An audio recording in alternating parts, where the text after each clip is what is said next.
know about other departments. So in the case of a big emergency, they already know what other departments are already supposed to do, and they all work together. This is always a dance. There's always moving parts. There's always things that can impact a decision, whether it's state, local, federal, revenue. All these things come into play, and it's just amazing all these things that how the city is impacted for the variety of things that can occur. I feel more confident in the city, in the way it operates. I don't see wasteful spending. I see a lot of proactive thinking, way outside the box of what I thought a city does. Well, I was already in love with Northport. I think everyone knows that. I got to meet the people who work here, their love for the community, how hard it is to run a whole city, the intricacies of it, and the why. It answers so many questions about the why things are done their way they're done. So it empowers you to love where you live more and to get more involved. And I think the important message here is the confidence that I really feel now of the people running each of these departments. You know, they are running multi-million-dollar businesses all separately, but coming together with tax dollars that come through. And that is by far not an easy task. Departments that we've been to seem to have improved with the growth in the city. So the mere fact that we've grown such a major amount, the department heads have grown, the staff has grown, the offerings have grown, and the need for involvement from the residents has also grown. I think Parks and Rec really showed up and did an amazing job. They had a bunch of staff people. They kind of brought us around, had different speakers. I think they take the prize for the best overall display. Places that I didn't think I would enjoy as much, like I didn't think I'd enjoy Public Works as much as I did. I loved it. And it seemed to me that there were the more questions that were asked. The Economic Development Council, I think that is just, again, it all points to live, work, and play with that community. Morning. Today is Tuesday, March 10th, 2026. It's 10 a.m. We're in the city chambers, and I call the City Commission regular meeting to order. Commissioners present are Commissioner Duval, Commissioner Stokes, Mayor Emmerich, Vice Mayor Langdon, and Commissioner Petro. There is a quorum present for this meeting. Also present are City Manager Fletcher, City Attorney Fuino, City Clerk Faust, Board Specialist Linder, Police Chief Garrison is in the back. I'm going to call on Mr. Fletcher, lead us in the pledge today, sir, please. Yes, sir. I pledge allegiance to the flag of the United States of America and to the republic for which stands one nation, under God, indivisible, and justice for all. Thank you, sir. Request a motion to approve the agenda. So moved. Second. Got a motion on the floor made by Commissioner Stokes, seconded by Vice Mayor Langdon to approve the agenda as presented. Let's vote.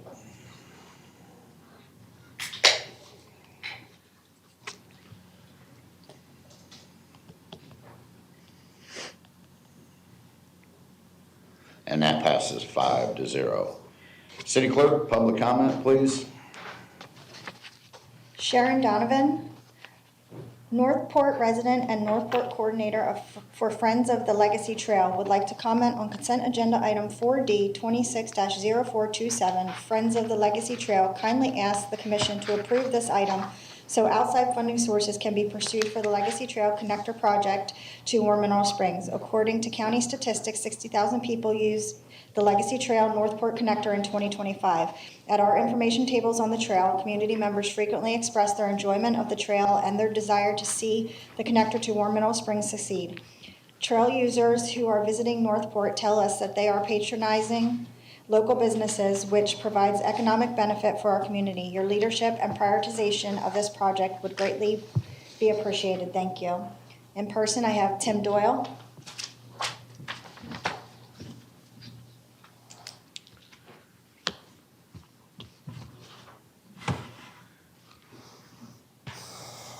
That last meeting, was that a private party? Or was that a commission meeting? Certain people in the audience got to talk out loud. Certain people got to speak on those microphones. Certain people didn't. Certain people turned in cards. And I'm asking the police chief of the town, there was a nice young lady behind me last time, an officer doing her job, great job. I believe she had body cam on. I would like that evidence retained, please. I was told I couldn't speak. They brought out the rules for the meeting. Nothing in those rules said I couldn't speak. I filled out cards for everything on that agenda. And I was told on one agenda, number 4, I couldn't speak. It was against the rules. I asked for the lawyer's opinion. I didn't see anybody go down and ask the lawyer. I saw someone go talk to the mayor. I was nice. I said, fine, 4 is out. Fine. What happened to 3? We got problems here. I came to this meeting last time in a good mood. I knew that there was going to be a presentation. I knew before I got here. You can go ask the security guard. I was the first one here. A young lady walked in, wanted to know where Miss Luke's party was or whatever's going on with Miss Luke. He knew nothing about it. I explained to the woman, oh, the agenda's right over there. The thing's at 4 o'clock. I was a gentleman. I held no animosity whatsoever. You guys changed the rules for that meeting. I came up here the first time and played along with your rules. I told Miss Luke I wouldn't rain on her parade before the meeting. You people got me switched on the last one because I wouldn't have done that. You people are disgusting.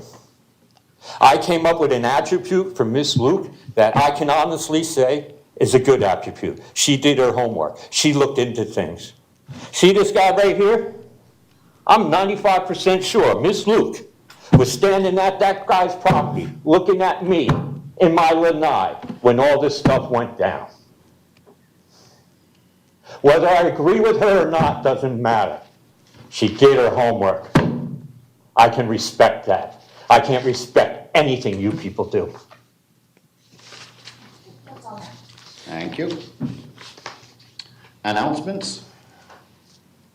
The current vacancies for the following boards and committees include Art Advisory Board, Auditor Selection Committee, Charter Review Advisory Board, Citizen Tax Oversight Committee, Community Economic Development Advisory Board, Debt Management Committee, Environmental Advisory Board, Firefighters Pension Trust Fund Board of Trustees, Historic and Cultural Advisory Board, Joint Management Advisory Board, Police Officers Pension Trust Fund Board of Trustees, Parks and Recreation Advisory Board, Planning and Zoning Advisory Board, and Veterans Park Advisory Committee.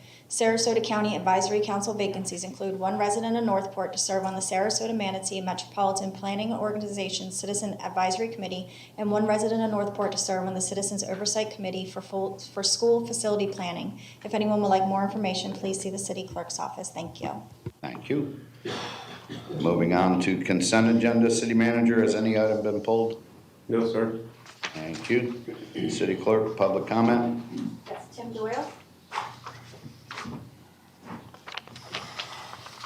I have 3 minutes on all the topics, correct? Under this? Yeah, that's about 3 minutes right now, sir. Yes, under all the consent. So approval of disposition of surplus fleet assets in an appropriate fashion pursuant to Chapter 2 Administration. Article 8, Section 2, 419. I hope when you know, I don't know what all these laws mean and everything, because I think a lot of times you people don't know what laws mean or the Constitution. I think every department in the city don't know what some of these laws mean on this paper right in front of me. And I have to make those assumptions based on how you don't know other laws and the Constitution. So I hope when you take my taxpayer money, which I pay over $5,000 a year to this town, and you buy this equipment that is taken care of, and when you dispose of it, you get top dollar for it. I hope there's no partisanship going on or backdoor deals. I mean, since I back to the meetings 2 weeks ago, you guys are talking about stuff like that going on at City Hall. So how do I know that this is gonna be followed, these laws, and this stuff is gonna be appropriately gone and the taxpayer get the money that they should get? What assurances to this community that you're gonna tell us that you're gonna follow this law? Are you gonna come back to us and tell us what you sold everything for? Are you gonna show us the bidding process?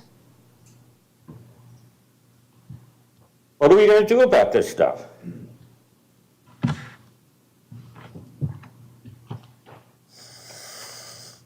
Now you got War Mill Springs in here.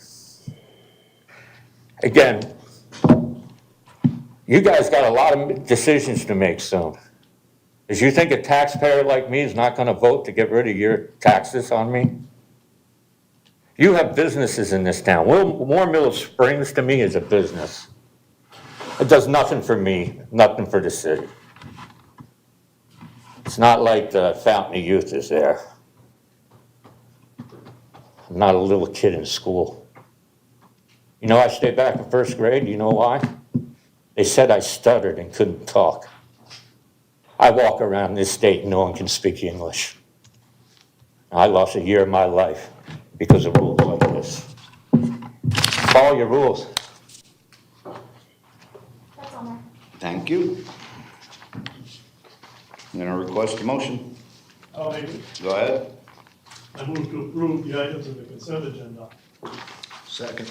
I have a motion on the floor made by Commissioner Duval to approve the items in the consent agenda as presented, seconded by Commissioner Stokes.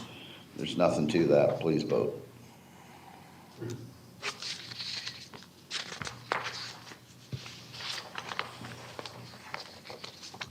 And that passes 5-0. Moving on to public hearings, petition CCPC PMCP-24-0000041. This is a quasi judicial hearing, and City Clerk, can you read the petition? Consideration of petition PMCP-24-00000041, DMP-24-041, 75 Park Place Development Master Plan for a personal storage facility with 175 parking stalls for recreational vehicle and boat storage on approximately 6.37 acres generally located southeast of the intersection of North Chamberlain Boulevard and Greenlee Road. There have been no agreed party request forms submitted. And can everyone wishing to provide testimony please stand and raise your right hand? Got to stand, sir. Do you swear or affirm that the testimony you're about to provide is true and accurate to the best of your knowledge, so help you God? So help me God. Thank you. Oh, not yet. You just had to stand for that. Okay. Now, this is close to my house. No, please sit. No, I We're- meant you just had to stand to swear in. It's not time You're- for Oh, public after his comment. presentation. I'm sorry, I apologize for my misstep. See, I know how to apologize. Commissioner Duval, any ex parte communications? Yes, Mayor. On Friday, I had a phone conversation with Mr. Ashley Bloom, who notified me that he has an interest in this project. It's your button. And I basically, I apologize. Okay. Basically, I told him that, I had already discussed this project in my pre-agenda briefing, and that's about it. Thank you. Commissioner Stokes? Yeah, other than my agenda briefing, I did have a brief conversation with Mr. Bloom just to get some general background on this project. Myself, I had a brief phone call with Mr. Bloom, and he asked if I had any questions, and I had none, so. Vice Mayor? Yes, I also had a conversation with Mr. Bloom yesterday. I also asked a couple of questions about this project in my agenda briefing. specifically what other residential development there was in the general area of this project. Commissioner Dimitri. Yes, I had agenda briefing and I asked a couple questions. And I had a phone conversation with Mr. Bloom, just giving me general details of the project. Thank you. Presentation by the applicant, please. Good morning. Thank you very much for having us. My name is Frank Feeney. I'm the engineer of record for the project. We do also have Ashley Bloom here to answer any questions you may or may not have as we go through the presentation. We are here to talk about 75 Park Place. It's a project that is located within the city of Northport on the north side of I-75 on North Chamberlain Drive. Our team members, again, are Ashley Bloom, myself, Frank Feeney, and Jackson Boone is our attorney. As of right now, we only have Ashley and myself here today. Our presentation outline is going to hopefully not take too much time out of your daily business, but we'd like to kind of show you just generally the subject property, where it's located, talk to you briefly about some of the zoning requirements, zoning aspects that we're looking at, as well as some of the design aspects associated with this development master plan. First of all, the project is located again at the intersection of I-75 and North Chamberlain Boulevard. It is located immediately adjacent to I-75 at the terminus of the North Chamberlain Road. We have been dealing with the staff. We've also done a neighborhood information meeting, and we have, at this point in time, the staff has found the project consistent with the Unified Land Development Code of Northport. The project access is going to be through North Toledo Glade, as well as coming down North Chamberlain, and it, again, ends at the very end of North Chamberlain. We're about 6.37 acres total, and getting more into the zoning aspect of it, it is zoned general commercial. At this point in time, we are surrounded by residential on two sides, the north side as well as the east side. We are adjacent immediately to the interstate as well as Chamberlain, and immediately across from North Chamberlain is, again, another general commercial property. As part of our project, we actually submitted our initial DMP application in February of 2024. At that point in time, everything was zoned as commercial general. I know that the city of Northport has gone through a period of time where you have updated and re-advised your Unified Land Development Code. That was completed as of September of 2024. Upon discussions with city staff agreed that this should be processed as it is underneath the old code as commercial general. Now for the fun stuff. This is really more of like what we're going to be looking to do for the project.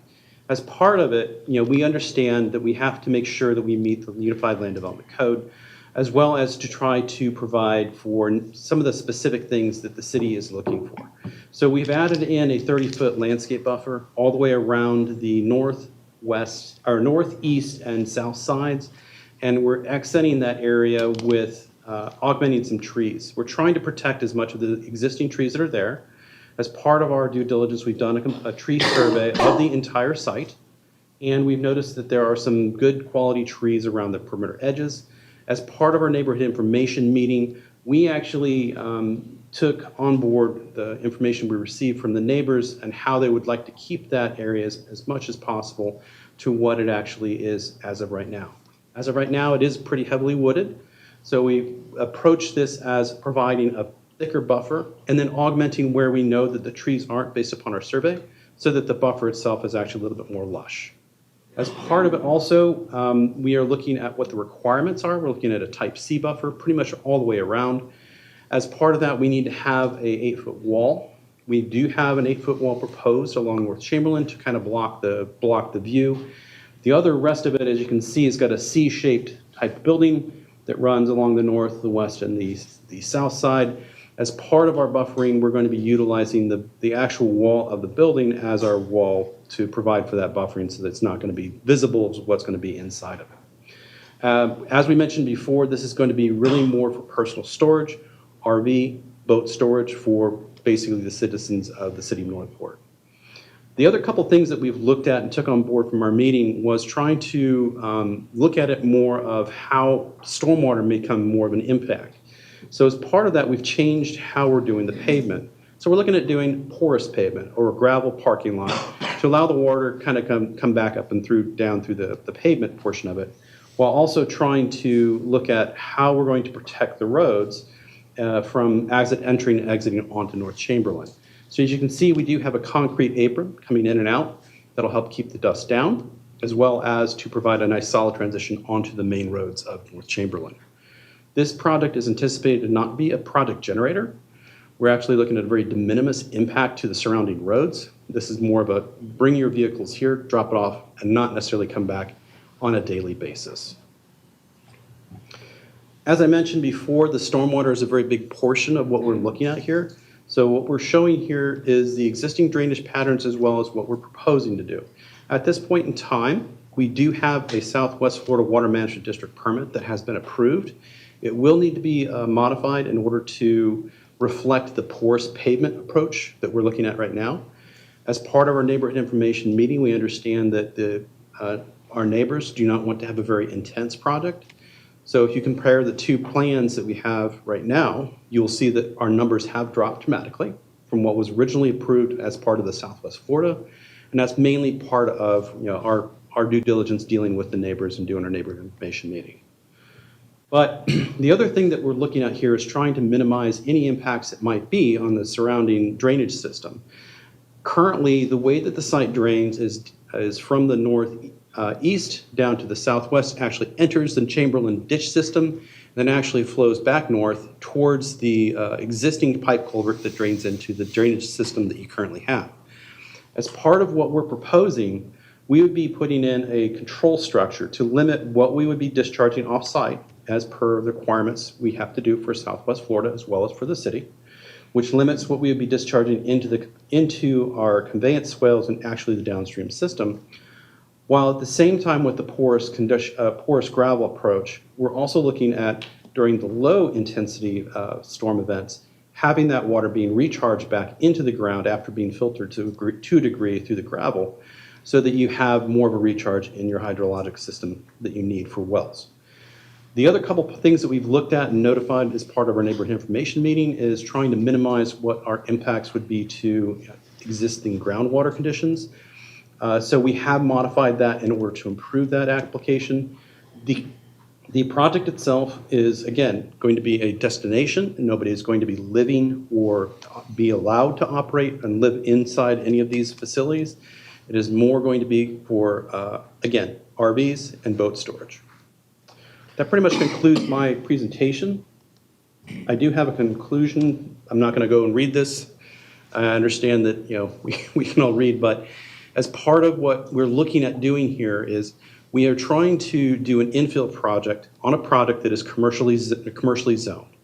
We're also trying to be good stewards of the property and provide for the buffers that are required, as well as try to minimize any impacts the neighbors may have on what they're used to seeing out their backyards, as well as making sure that we don't impact the stormwater aspect that we have to the surrounding drainage collection system, as well as the hydrology that you currently have out there. We do understand most of the people out there are on wells from the septic system, which is, again, one of the reasons why we're looking to try to minimize our impact and make this as less intensive as possible to the neighborhood as well as the surrounding systems. With that, I'm going to conclude my presentation. If there are any other questions after we do the public presentation, public questions, Ashley and I are here to answer any questions you may have. Thank you. Staff?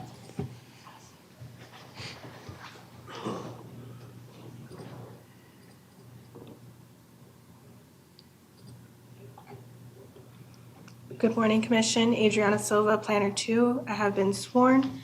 Before you today, we have the 75 Park Place Development Master Plan petition under PMCP-24-00000041. The applicant, Frank J. Feeney with Catrona & Associates, and the property owner, Mr. Ashley Bloom with 5000 Chamberlain LLC.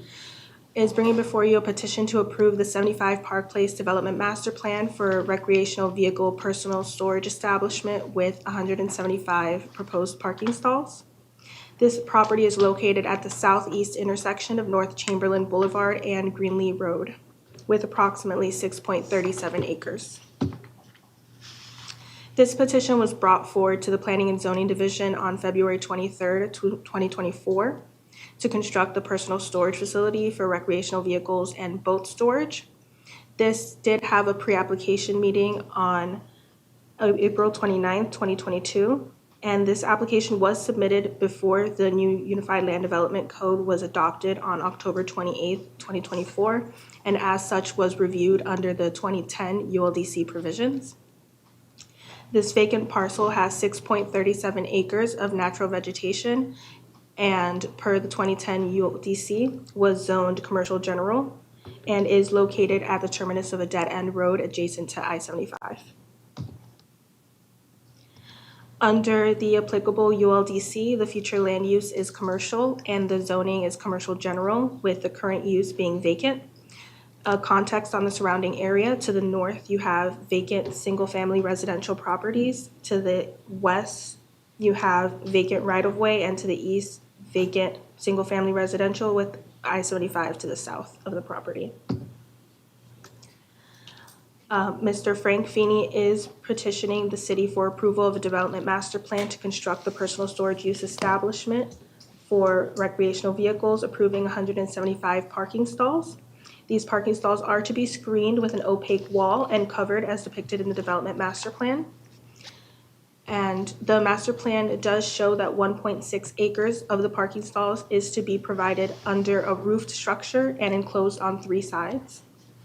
This proposed DMP does have setbacks and buffering and landscaping as well as screening requirements, but these will be further detailed out under the site development and infrastructure plan process.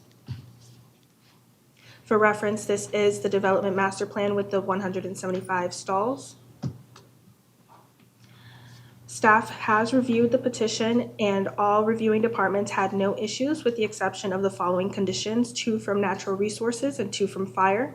Natural resources did note that the applicant is providing more trees in the buffer than is required by code, and noted that those trees should be provided a barrier at the time of construction, as well as just ensuring that this is reviewed at the site development process. And then the fire did have 2 conditions to ensure that they stayed in compliance with the fire code. This application was reviewed for consistency with the 2017 comprehensive plan, which was the comprehensive plan in effect at the time of submittal.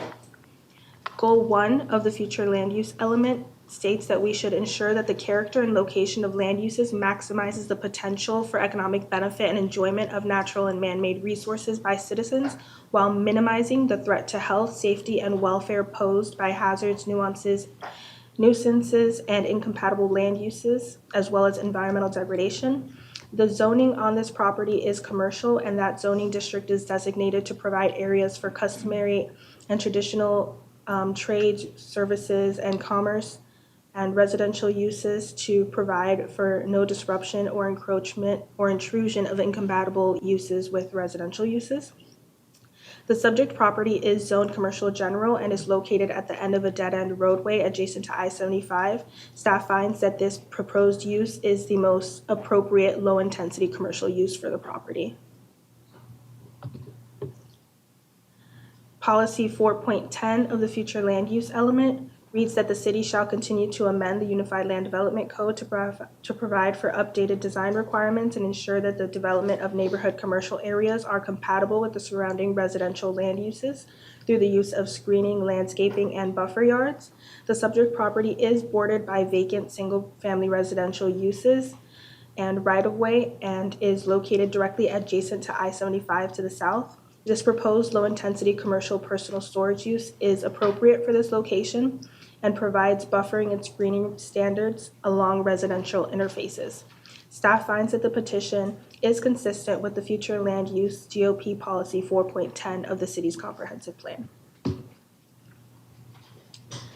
The objective 3 speaks to the economic base and diversifying it relative to the economic tax base, expanding existing businesses and industries. Policy 3.3 reads to promote overall sustainability and tax-based diversification. The city shall pursue a goal of at least 18% non-residential development. Based on the construction cost, the city estimates an ad valorem of $2,720 in the first year, aligning with the city's objective to increase and diversify with non-residential development. Policy 1.1.6 also speaks to diversification of the tax base by encouraging the development of vacant and underutilized properties for commercial use. The subject parcel is currently vacant and underutilized. This proposed personal storage use offers a low-intensity commercial development that would minimize infrastructure demands and traffic impacts on the surrounding properties while providing a functional commercial use appropriate for the site's location. Staff finds that the petition, 75 Park Place Development Master Plan, is consistent with the Economic Development GOP's Policy 1.1.6 of the city's comprehensive plan. This petition was reviewed for consistency with the 2010 ULDC, and this, again, it was the code in effect at the time of submittal. Chapters 53, Section 53-37 details the commercial general standards for development, and the proposed use as a personal storage establishment is compatible with the zoning district's intent and the surrounding land use patterns. While single-family residential uses exist to the north and east, the absence of an occupied commercial structure, as well as the minimal traffic generation required compliance with buffering, landscaping, and screening standards mitigate the potential compatibility impacts. The Development Master Plan, as presented, complies with applicable 2010 ULDC standards for landscape buffers, perimeter screening, setbacks adjacent to residential properties to mitigate potential visual and operational impacts. The absence of occupied structures, limited vehicle trip generation, and location adjacent to I-75 further reduce the potential compatibility concerns. And compliance with the applicable setbacks, buffers, landscapes, and screening requirements have been demonstrated and will be further detailed at the time of site development and infrastructure plan application. Pursuant to Section 53-5.E of the ULDC, the applicant did hold a neighborhood meeting on February 11, 2025, from 5:30 to 6:30 p.m. at the Shannon Staub Library Meeting Room located at 4675 Career Lane. Questions from the community addressed the proposed use, infrastructure associated with the project, and anticipated environmental impacts and buffers proposed with the project. And I just want the commission to note that the applicant did incorporate the feedback from the neighborhood meeting to add extra landscaping in the buffer beyond what is required by code. And notice of public hearings were mailed out to the owner and property owners within 1,320 feet radius of the subject property on February 17, 2026. And the petition was also advertised in a newspaper of general circulation within the city of Northport on February 17, 2026. Staff recommends that you approve the Development Master Plan Petition PMCP 24-00000041, DMP 24-041, 75 Park Place as presented. And I would also like Commission to note that this petition did go before the Planning and Zoning Board on March 5th and was unanimously voted on to recommend approval by Commission. Thank you. Rebuttal? Applicant? No rebuttal at this time. Okay. Staff? No rebuttal. City Clerk, public comment? Yes, Tim Doyle?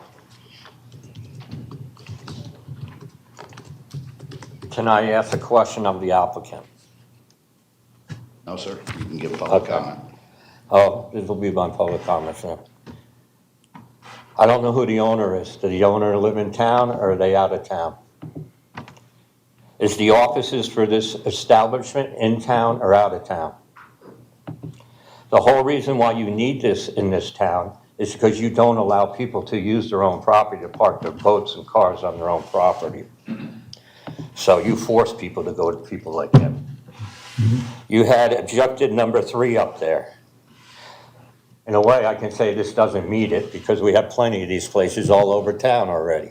That whole area is full of them. You're saying that this property is adjacent to I-75. That is true, but it is also false. Because you can't pull out of this place and get on I-75. You have to make a right, go down to Cranberry, make a left, go by a school, and go down to Toledo Blade to get on the highway. So in reality, it's not on the highway. Let's get that straight. I've been in town on my house since 2009. Both hurricanes, Cranberry flooded out. You couldn't get through that section of the road. So this area does flood out. So those are facts. 2 days ago or 3 days ago in my neighborhood, on my street, there was an 18-wheeler. 18-wheelers have been parking on Oceanside. What the heck is an 18-wheeler coming down my road? Here and here.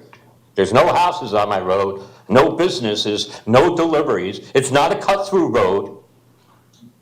There's no way to get to Main Road. This type of business is going to create traffic like that. If they can't get into the establishment to pick up the cars or drop off the cars, where are they going to park? Where is the security for this place, or is there going to be someone there? As a taxpayer, it's supposed to enhance us. Is this establishment hiring anybody in Northport? Is it hiring any kids on the weekends, creating any jobs for the neighborhood, or are they just parking cars in our neighborhood? I'd rather park my car on my own property and look at someone else's car. So if you go by your rules and stuff on here, number 3, I don't think it meets it. I don't know where the owner is. No one will answer that question. I should be able to know who the owner is. But here's my final comment. This is the United States of America. If it's not leased and it is owned by the person, they should be able to do whatever they want on their property, and none of us should be able to tell them what they can and can't do on their own property.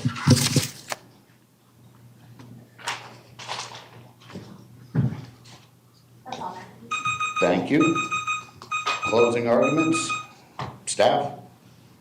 None. Applicant? No comments at this time. All right, commission questions and discussion. Did anybody have anything?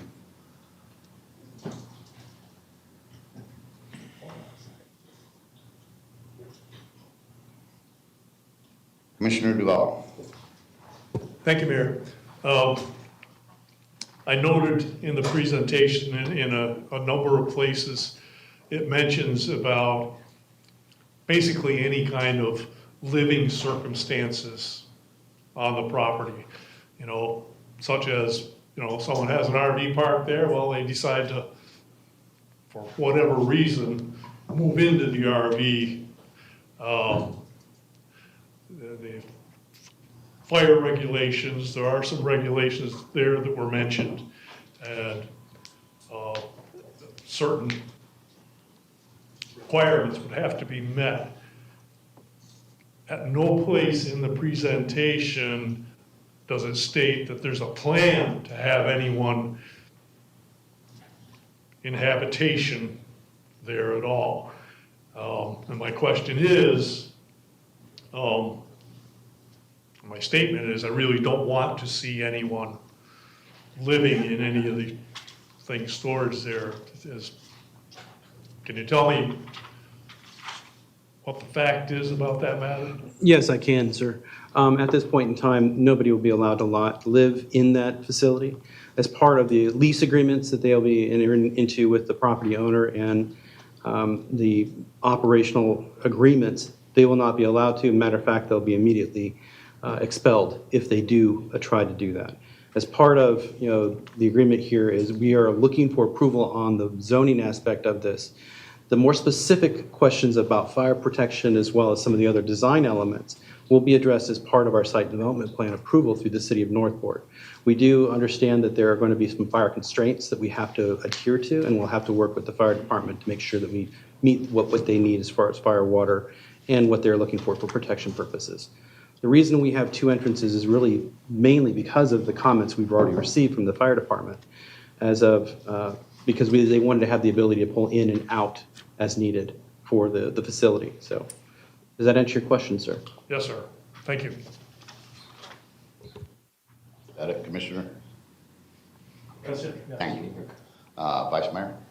Thank you, Mayor. I don't have any questions at this time, just comments, so I don't know if you'd like me to wait. Go ahead. Okay, great, thank you. I'm very supportive of this project. It's much needed in the city. We only have one other small area off of Pan American that allows this type of storage for recreational vehicles.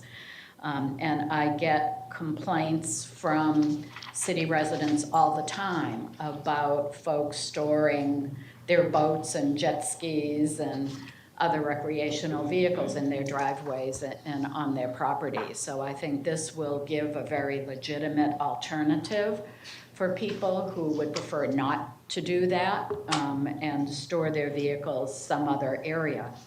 It's a great location. I mean, when I look at applications or plans for commercial development, typically I'm looking for things that generate jobs or help provide the kind of shopping and eating alternatives that residents of this city ask me about all the time. But this particular parcel is really not supportive of that kind of activity. It's not a great location for commercial.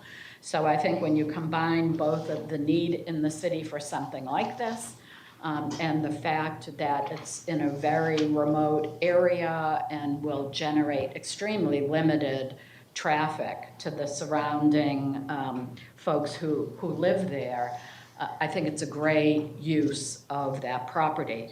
I'm also really pleased with the buffers and the willingness of the developer to enhance those buffers based on community input and the care that you took to the drainage issue, always a concern here in the city.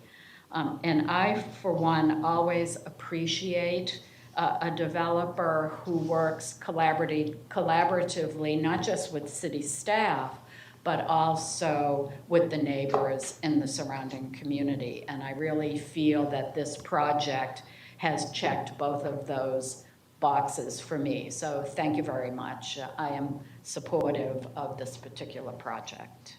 That's it for me. Thank you. Commissioner Stokes? Yeah, I'll echo Vice Mayor's comments with regard to the sensitivity regarding, buffers, and I especially like the porous pavement kind of approach and the concerns over drainage. So I think, the project's well thought out. There's a sensitivity to, one, adhering to all our codes, as well as the sensitivity to the community in and around the surrounding areas. It is a great spot, and the need is there. I mean, we got 70 HOAs across the city, and man, nobody can put boats or RVs on their properties or in their communities. So there is a humongous need, not just for one, but probably a couple of these properly situated around the city. So I'm all in. The one question I do have is, I know things like hours operation, all that stuff will come down the road a little bit, but my concern is this was under the old ULDC code is commercial general, and we're still bound because of Bill, I think 180, we're still bound to the old ULDC. But my concern is currently this area is zoned corridor transitional, I think. So my question for staff would be, are there any, in corridor transitional, are there any greater restrictions or hurdles, so to speak, than there are with commercial general? I'm just wondering if there are any things that, while we may not legally be able to require in our new code, we've addressed and would hope that at some point in time, developers would adhere to those. Good morning. For the record, Elena Wright, Development Services Director. I have been sworn. Because this application came in prior to the adoption of the new ULDC, We can only legally hold them to what was in place at the time of the application. That was the former ULDC. It was zoned commercial general, has been since the 1990s, at least the 1990s. We cannot impose any restrictions. We cannot even imply that we might want them to abide by the new regulations. The CT district, there are some compatibility measures for transitional uses between single-family and more intensive uses. We cannot in any way imply that this applicant would be required to abide by those because of the timing of when this application came in. All right, I'll leave that one alone. Thanks very much, Ms. Lane, I appreciate it.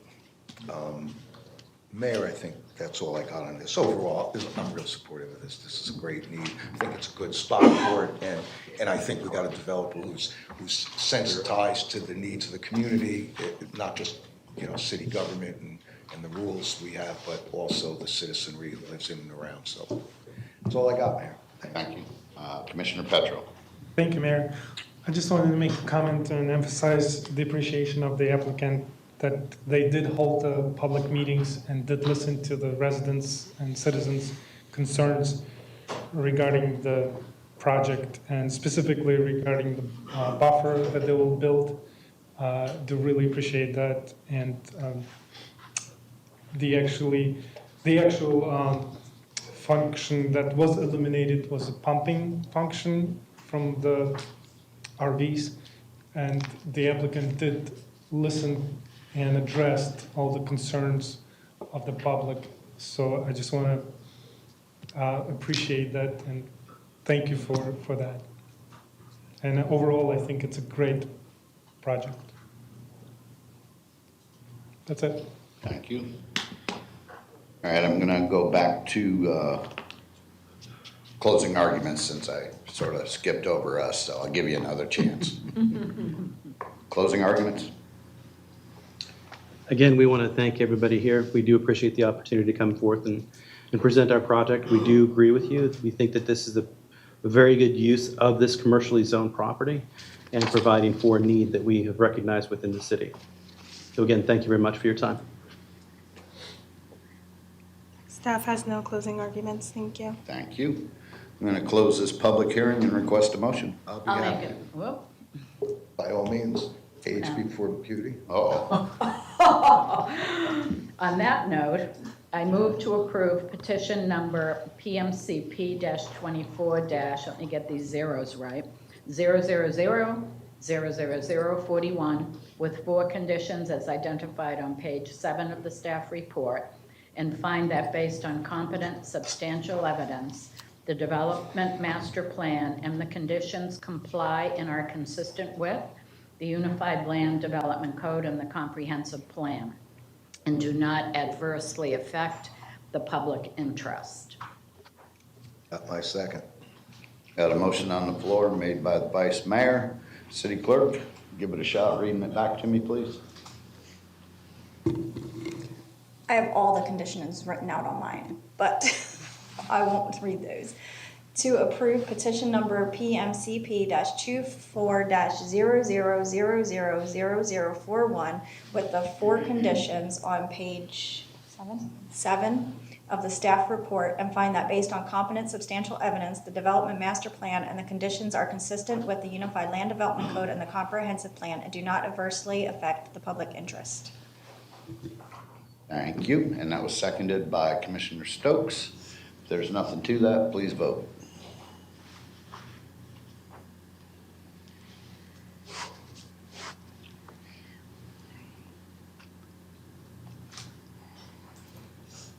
And that passes 5-0. Thank you all very much. Thank you. Moving on to resolution number 2026-R-15. This is also a quasi-judicial hearing, and City Clerk, can you read by title only? Resolution number 2026-R-15, a resolution of the City Commission of the City of Northport, Florida, vacating a 10-foot portion of the existing 20-foot platted rear drainage easement located on Lot 1, Block 1538 of the 31st addition to the Port Charlotte subdivision, providing for findings, providing for recording, providing for conflicts, providing for severability, and providing an effective date.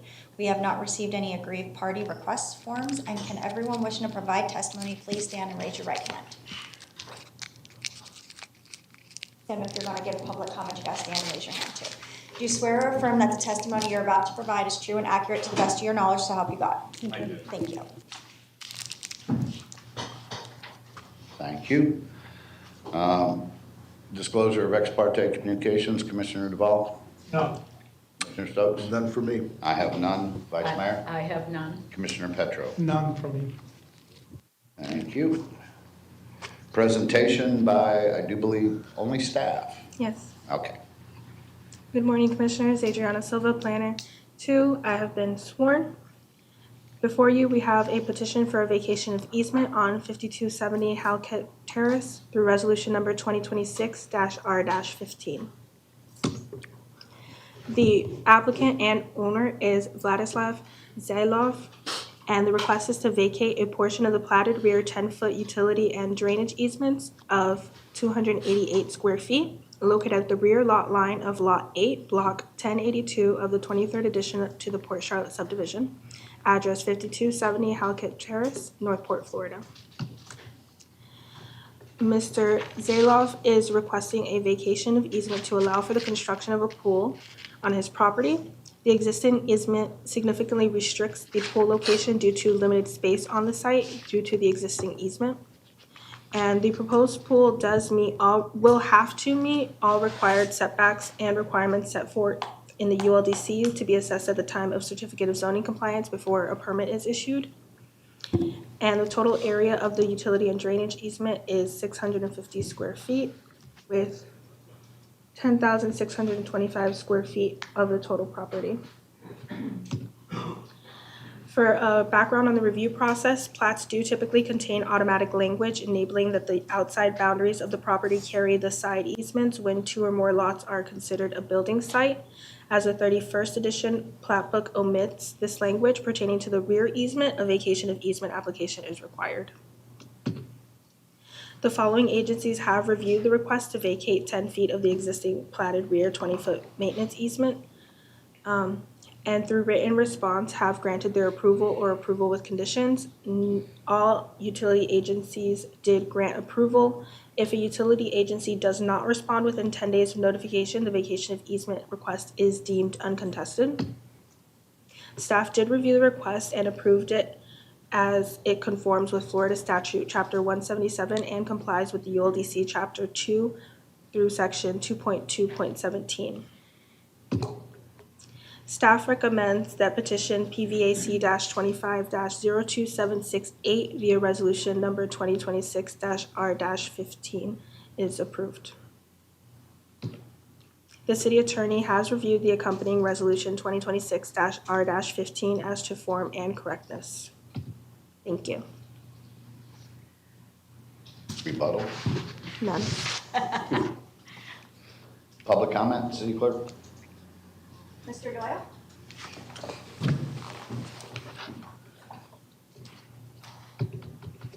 As you well know, I've had some dealings with the easements over the years in this town. At my house, it's a 15-foot easement. Apparently at this property, it's a 20-foot easement. And I do understand what an easement is. The easement is so the utilities that were listed up there could go behind there and do work so we don't have flooding, so we have utilities. You know, some of you might think of that as critical infrastructure. Very important topic. Now, the deed says one person has it, and you guys have an easement, so they can't do anything else.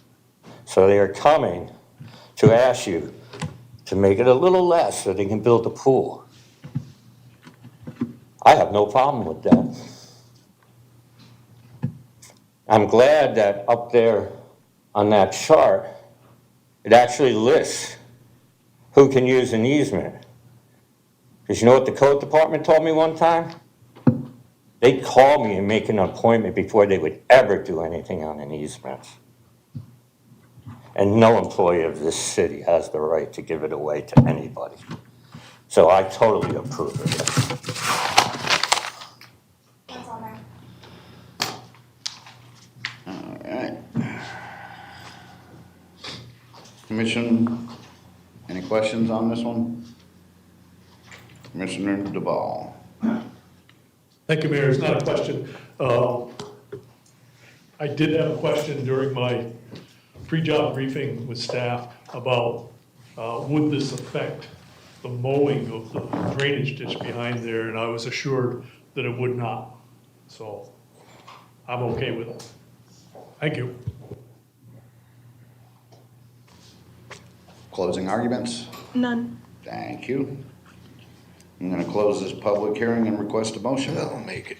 Go ahead. I move to approve resolution, is that what we're on? Yeah, resolution 2026-R-15 is presented. Second.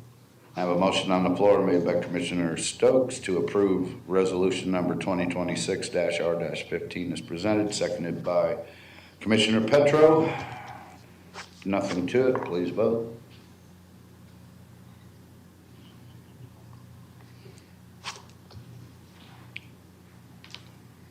And that passes 5-0. Moving on to resolution number 2026-R-16.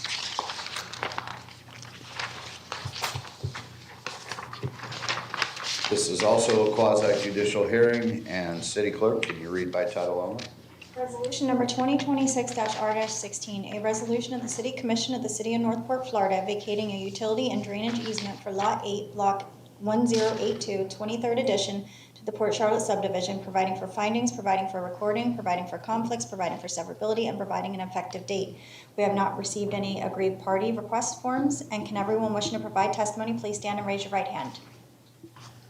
Do you swear or affirm that the testimony you're about to provide is true and accurate to the best of your knowledge, so help you God? I do. Thank you. Ex parte communications, Commissioner DeVal. None. Commissioner Stokes. None for me. I have none. Vice Mayor. None for me. Commissioner Petro. None. Thank you. Presentation by staff. Good morning. Adriana Silva, for the record, I have been sworn. Before you, we are considering vacation of easement petition on 5617 Rosette Road through resolution number 2026-R-16 through petition number PVAC-25-04222.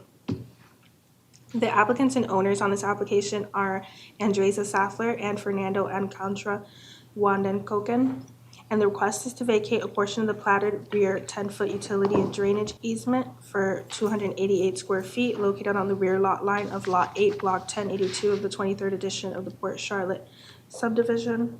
My apologies, 5617 Rosette Road, Northport, Florida.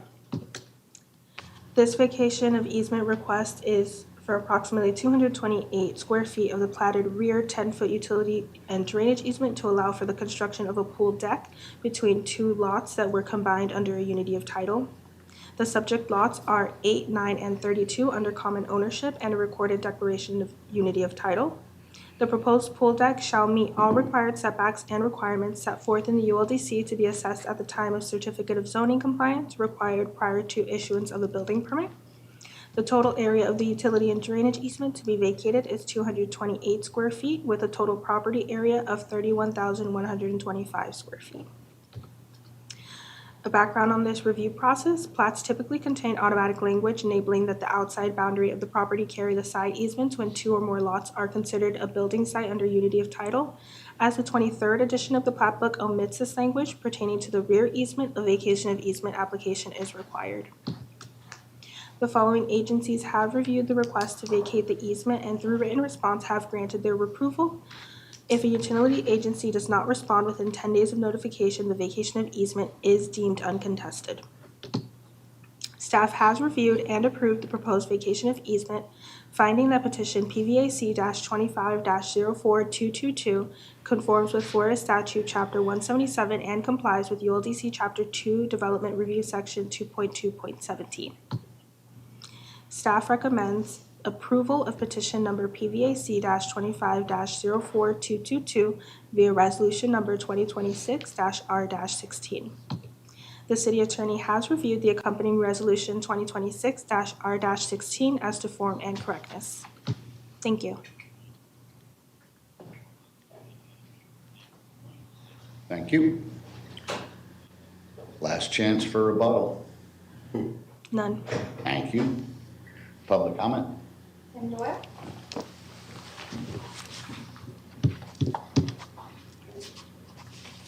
I guess I have properties just like this property. They show a 3/4 of an acre or so. And they just want to build something on their own property. I'm going to be totally honest with you, looking at that. I thought when you combined the lot in front and back, that went away anyway.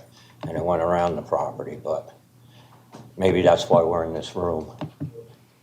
But to save you guys time, I would think about changing the law if all these lots are Canadian, or it has been, but it's built, or like she said, something's wrong with it. Is I'm here to save you guys some time too, not to waste your time. But I approve of this because people own their property and they should be able to build a pool on their property, especially if they have 3/4 of an acre of land. I got an acre of land on my street. You gonna tell me I can't build a pool? So I think people should be able to build a pool, and I think you should give up the easement. That's all, Mayor. Thank you. Commission questions, anything? Closing arguments? None. We're going to close this public hearing and request a motion. I'll make it. I move to approve resolution number 2026-R-16 as presented. I have a motion on the floor made by the Vice Mayor to approve resolution number 2026-R-16 as presented, seconded by Commissioner Duval. If nothing to that, please vote.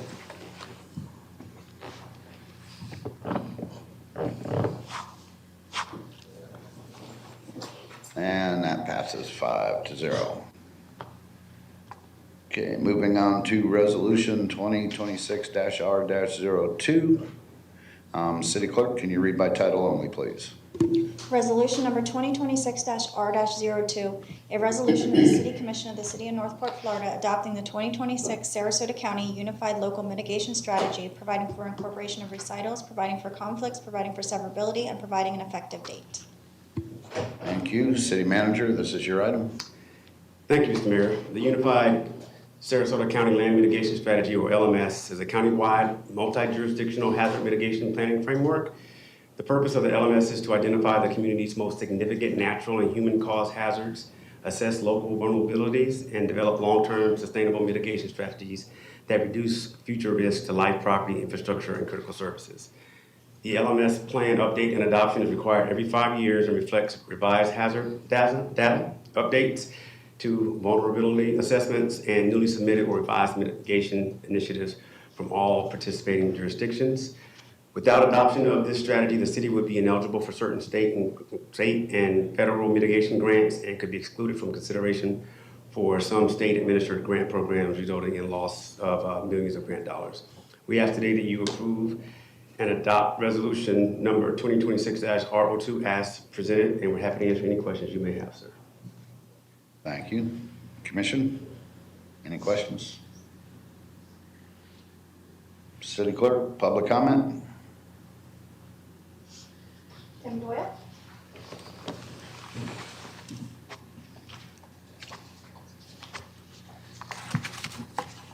I appreciate the city manager going out there and trying to find money for the city. It's a good thing. But sometimes when you go to find money, sometimes it costs you money. So just be careful. Read the fine print, please. The one thing I will say about this, if we have to do this to get money, I go back to the county here. We're the largest city in the county by area and population, according to everybody. And we get very little from the county, if you ask me.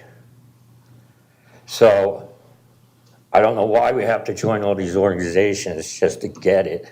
To me, that would be discrimination if we would be excluded if these are public monies. So just be careful what you join, but I do appreciate the mayor trying to get money. It helps everybody in town. If it's a good thing, do it, but there's always fine print on this stuff. And the President of the United States has to pay back $130 billion because he didn't know the law. So be careful. Thank you.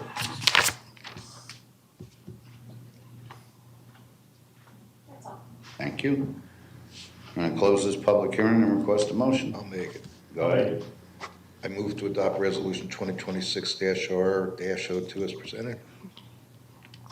I have a motion on the floor to adopt resolution number 2026-R-02 as presented. Do I have a second? Second. Motion was made by Commissioner Stokes, seconded by Commissioner Duval. Nothing to that. Please vote.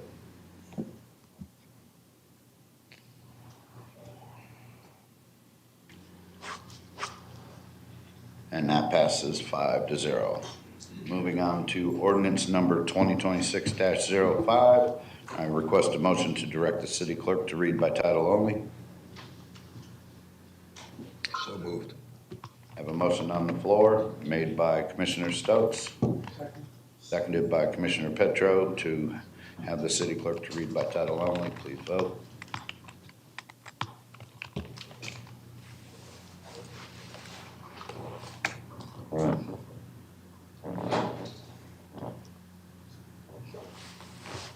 That passes 5-0. City clerk? Ordinance number 2026-05, an ordinance of the City of Northport, Florida, amending the city charter of Northport, Florida to create section 1.05 corporate boundaries, providing for findings, providing for filing of documents, providing for conflicts, providing for severability, providing for codification, and providing an effective date. Thank you. City manager, this is your item. Thank you, Mr. Mayor. The boundaries of the city of Northport have changed over time due to a series of annexations and contractions. Although these changes have been enacted through various ordinances, they have not been officially recorded as amendments to the city charter. The proposed charter amendment adds section 1.05 titled Corporate Boundaries, and this section ensures compliance with Florida Statute 171.091 and clarifies that the city's boundaries will be defined by legal descriptions. Whenever an annexation ordinance is adopted, the boundary will be updated and the new legal description will automatically redefine the corporate boundaries. We ask that you choose option 1 today, which is approve ordinance number 2026-05 on the first reading and continue to second reading on March 24th, 2026. We're happy to answer any questions you may have. Thank you, sir. Commission questions? Anything, anybody? City clerk, public comment. Tim Doyle?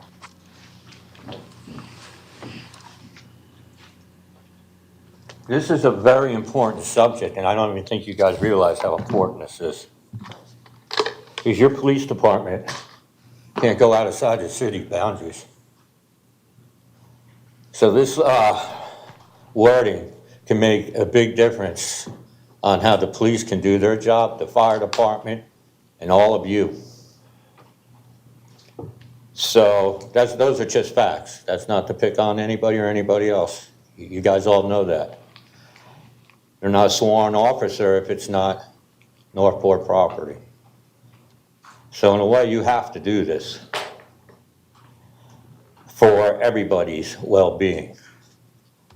But I want to say something on this because this is all corporate language. City of Northport, corporation. This is a corporation. This isn't a town. This isn't a municipality. There's no courthouse out here. So when maybe you're expanding the town and taking over county land, and maybe when you bring it into the city and update the city limits, maybe you make a plot of land for a courthouse. I pay taxes for a judge in this town.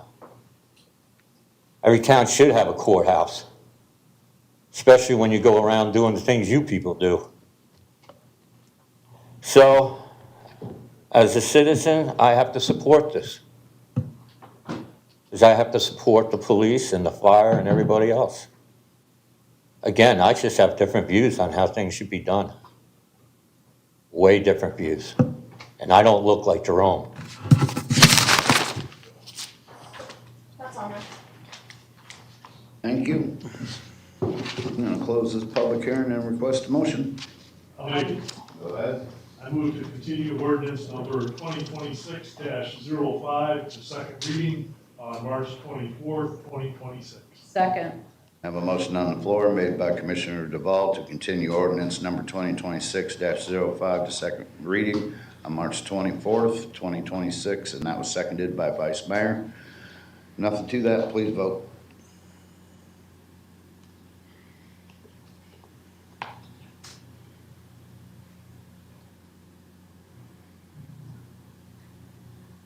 And that passes 5-0.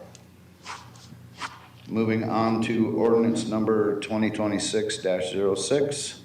I request a motion to direct the city clerk by title only. So moved. Second. I have a motion on the floor made by Commissioner Stokes, seconded by Vice Mayor Langdon to have the city clerk read by title only. Please vote.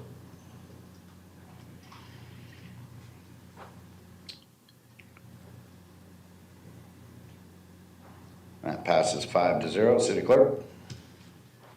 Ordinance number 2026-06, an ordinance of the City of Northport, Florida, amending the non-district budget and capital improvement budget for fiscal year 2025-2026 for purchase of replacement fire engine 85 and associated equipment, additional costs for the Utilities Administration Building and Field Operations Center Project U18UAB for a total sum of $3,795,000, providing for findings, providing for posting, providing for conflicts, providing for severability, and providing an effective date. Thank you. City Manager, this is your item. Thank you, Mr. Mayor. The items included in this budget amendment include the fire department seeking to amend the budget for $1.5 million in funding necessary for the purchase of replacement fire engine 85 and associated equipment. The utilities is also requesting $1,220,000, in wastewater capacity fees to be reallocated to the utilities admin building and field operations project from the effluent pumping station and pipeline project. And also the utilities department is requesting to appropriate $775,000 from fund balance in the utility revenue fund for the purchase of furniture, fixtures, and equipment to outfit the building, which is scheduled to be completed in early September 2026. We ask that you choose option 1, which is approved ordinance number 2026-06 as presented, and move to second reading on March 24, 2026. Thank you, sir. Thank you. Before we move on to commission questions, I'd like to welcome our STAR students that are here watching our local government today. They're touring City Hall and going through the whole process. So welcome. Commission questions? Commissioner DeValle. Thank you, Mayor.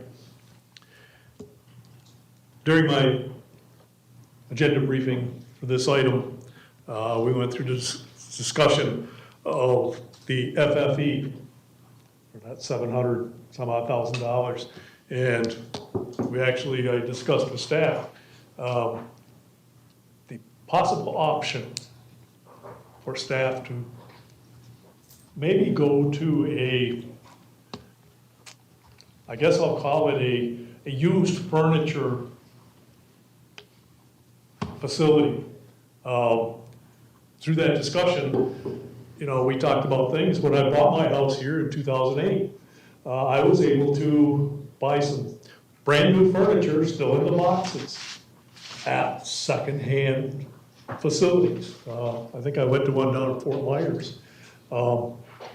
So staff did kind of agree with me that that would be an option to investigate, the possibility, to cut that number down, by, if we could find some hardly used furniture, then that might be an option. And that's my only comment. Thank you. See nobody else, public comment?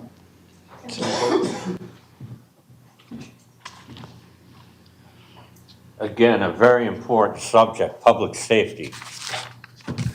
We need a fire truck, we need a fire truck. The one thing I will say on this subject is, everybody's looking at the price tag. If you've been watching the news and everything, all these things are on back order, people can't get them, and there's a lot of problems.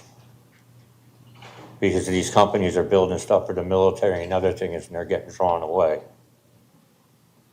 The one comment I will say about what the commissioner said is, I don't want secondhand equipment for my fire department. I want first-rate equipment for my fire department. You guys are building high-rise buildings in this town. When I bought my house in 2009, there weren't any high-rises in this city. That's the only reason why I don't get up here and say, well, I want to volunteer fire department, is because of those big buildings. So I don't know what the right price is. My only comment to everybody involved in the price part of it is try to get the best deal you can. Be careful who you do business with, because there's a bunch of swindlers out there. And when you sign a contract, have a clause in there, if they don't deliver, we get some type of restitution. Is if you go to buy a fire truck and they say it's going to be here in 6 months and it's not here for a year, then I want 20 grand off that fire truck. Those are the type of things you need to be doing. So thank you. That's all, Mayor. Thank you. And close this public hearing and request a motion. I'll make it. Go ahead. I move to continue ordinance number 2026-06 to second reading on March 24th, 2026. Second. Got a motion on the floor made by the Vice Mayor to continue ordinance number 2026-06 to second reading on March 24th, 2026. That was seconded by Commissioner Stokes. Nothing to that, please vote.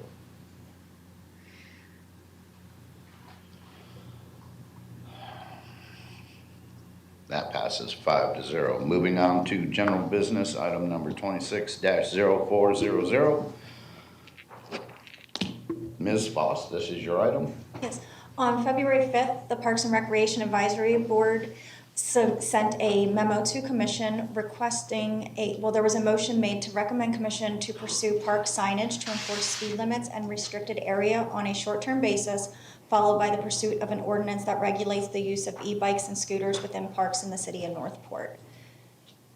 And then it was amended to include restricted use in specific environmental park areas. So this memo is being presented to Commission for any discussion that they would like to have on the topic. Okay. Commission, questions, discussion? Let me get back there.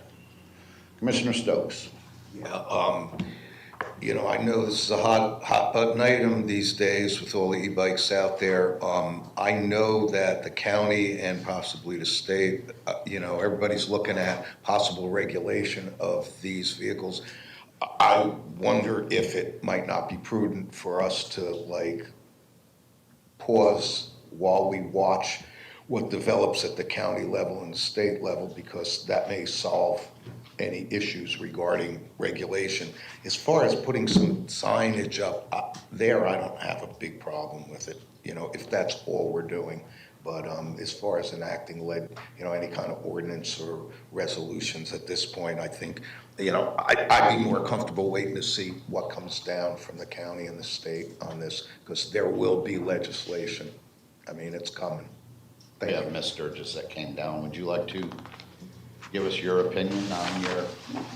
Certainly. Trish Sturgis, Assistant Parks and Rec Director, for the record. So post this conversation, I was able to speak with the PD, and recommendations at this point were maybe some of our areas where we're seeing some damage, like sports fields that are fully fenced in, we may be able to put some signage up that says, you know, not prohibited in this place. Enforceability other than that for them is pretty difficult at this time, but there are also going to be some statutory changes coming down the line in July. And at that point, we might have a better enforceable structure that we could look at an ordinance. Now, quick question though, if you're saying that you're having some damage at your sports facilities, do we have cameras on those areas?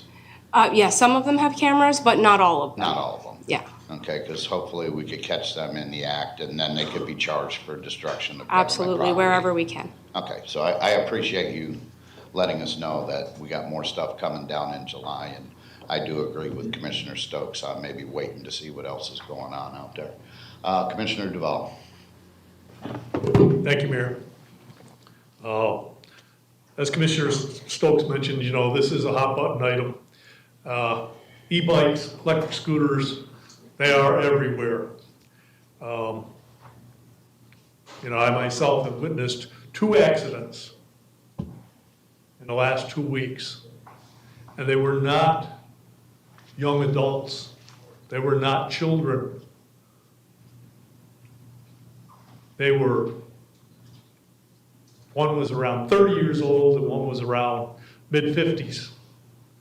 And this is serious. I had to call 911. A lady went away on a gurney in an ambulance. Again, to the point, you know, that there is legislation coming down, and, you know, maybe we can wait, but then again, if we've got something that we know that would help our Parks and Rec department now, we can always revisit it and change or add into those things when the state legislation does come down. So I'd ask my fellow commissioners to consider that. That's all I've got. Thank you. Commissioner Petro. Thank you, Mayor. I concur with Commissioner Stokes. We should wait and see what the state does.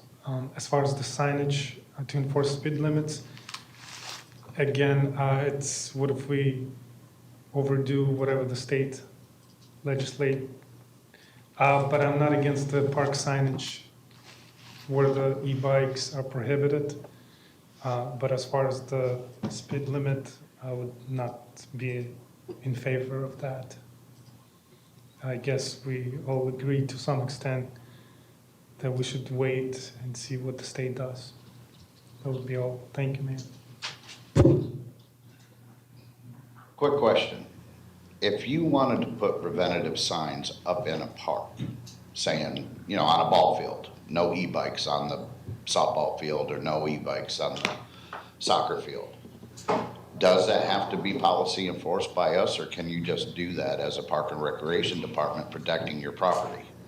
So, I believe, correct me if I'm wrong, as long as we state the ordinances that we currently have or that are in existence for trespass and prohibited use, we would be able to enforce that in a contained area. I think that this trouble for enforcement comes in when it's park general and it's open. Vice Mayor, you're up. Yeah, I'm in violent agreement with a lot of the comments made here today. I do think we should wait and see what happens at the state and county level for a more comprehensive policy. But I think that posting where we're sustaining damage in our playing fields, posting those signs would be an excellent idea, and I would request, we're going into budget in just a matter of days, actually, that we be prepared with cost estimates to implement that. And I would be very supportive of spending that money. It costs so much more to repair those fields. And I do think most folks would be deterred by a sign that said prohibited. Thank you, that's it for me. Before I go back to you for your second round, City Manager, I see the chief up there chopping at the bit. Can he come down and, I got a question for him. That was probably my It looks like he has something to say. Yeah. You were out of your chair, sir. Didn't want to leave my sister alone, so. Chief Garrison. The question I have for you is enforcement.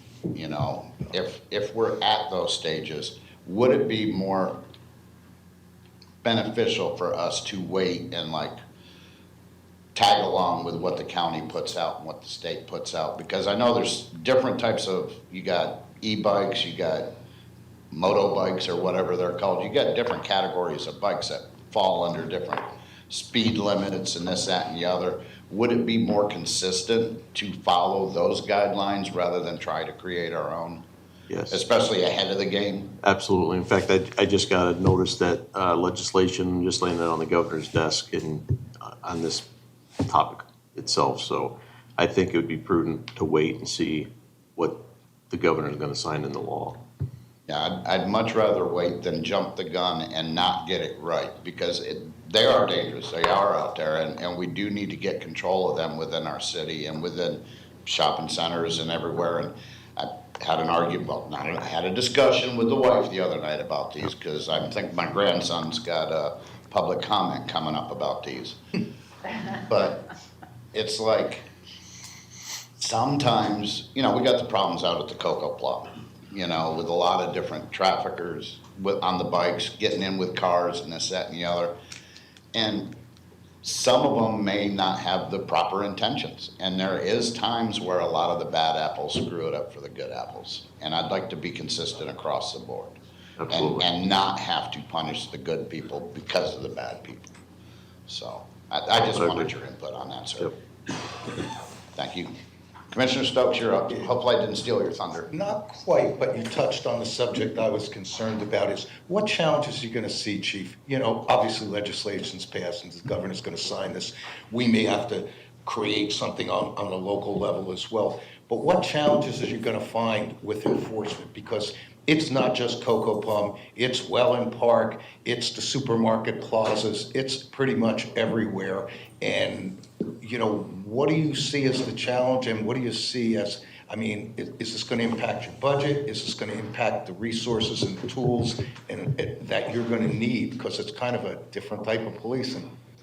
Yes to all. Let's be real. It's, we're going to have to look at it as a priority basis, right? So not that it's not a priority, safety is paramount for everything. And we see a lot of kids getting injured, even adults getting injured on these e-bikes.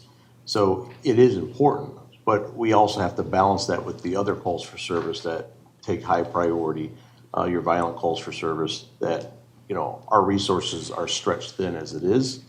So we're going to have to address it in a different manner. But it is going to impact the budget. It is going to impact resources. Because the reason I say is a critical part, like so many things with regard to enforcement, if you can't put an officer or an enforcement person everywhere, on every corner, in every block, education is a big help.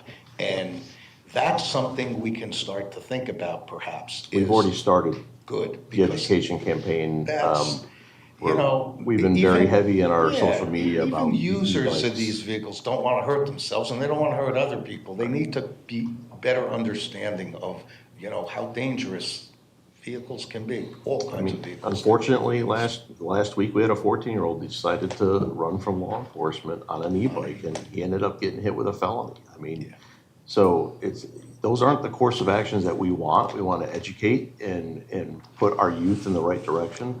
But, we have a job to do too. And there's been way too many serious accidents in this city with these vessels that we can't turn a blind eye to it.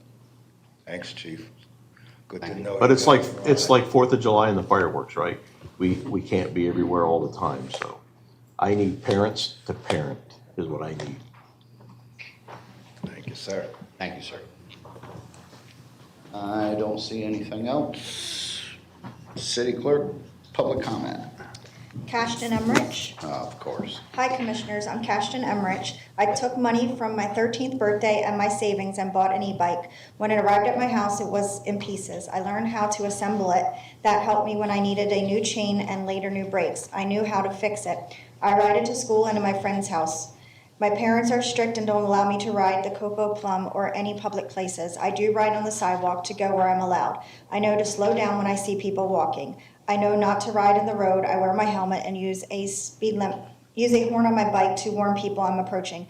I think there needs to be signs telling riders the speed limit on sidewalks, especially near schools and intersections. I know some students don't respect the sidewalks or roadways. They do wheelies and burnouts in the streets. I don't want to be penalized for them. I think anyone 16 and under should get warnings or a ticket that's similar to what they would get for not wearing a helmet. If that $30 ticket isn't paid by the time they go to get their learner's permit, it could prevent them from driving. I believe if students know there are consequences, some will stop speeding and follow the rules for riding on sidewalks. There are many responsible e-bike owners who use them as their only means of transportation, including to get to school, work, and shopping. They can't afford a car. Please don't ban them. I think the police, the schools, and the city should work together to educate everyone on the rules for e-bikes. I'm sorry I couldn't speak in person. I'm in school right now. Thank you. And in person, I have Tim Doyle. Another commissioner in training. You betcha. I'll tell you what, that's the most awesomest thing I've heard in this room in a long time. A young guy getting involved in his community. That is awesome. You guys hit it on the nail on a lot of the stuff you said. I'm not going to sit here and lie. The e-bikes are a problem. You know, I'm going to go back to my youth, and when I was a youth, we had little mini bikes.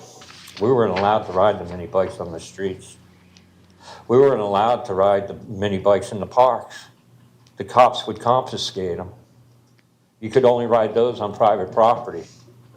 You needed a driver's license to drive on the road. Then later in my life, around 12 years old, they came up with this thing called the moped. The moped needed a driver's license. You didn't have to be 17, but I think the law was 14 or 15, and you had to go take a test to drive a moped. These electric bikes go faster than the mopeds. These electric bikes go faster than my mini bike with a Tecumseh engine. I'm not here to put down the kids. My brother was run over and killed by a car. I grew up above a funeral home. I can't tell you how many people have been killed by cars on bikes, walks, that I've personally seen. This is a very important matter. But the thing is, you just can't outlaw things after you put it in society like you have allowed already. To put the genie back in the bottle, you're gonna have to arrest every kid in town and every adult. You're gonna have to set up a park for these e-bikes, like you have the skate parks. If you have a baseball field for the baseball guys, you gotta have a skate park for the skate park, you gotta have an e-park for the e-park. We gotta be fair. And I don't want to turn little kids into criminals. I don't want little kids running from the cops and getting killed. I ran from the cops on my mini bike when I was a kid. That's the truth. And I'm telling you, I have pictures of the kids doing stupid stuff, if you want them. Because I have trail cams up by my house now, for other reasons. You've never heard me come in this room and complain about the kids. My situation has nothing to do with the kids. It has to do with adults. Please don't turn the kids into criminals. Kids don't belong in jail. Bikes don't belong in impound yards. But you have to come up with a solution. And I think the parents are the right solution.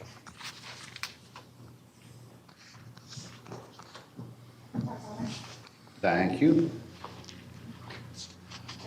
All right, looking for a motion. I'll make it. Go ahead. I move to decline further action at this time and direct the city clerk to notify the Parks and Recreation Advisory Board.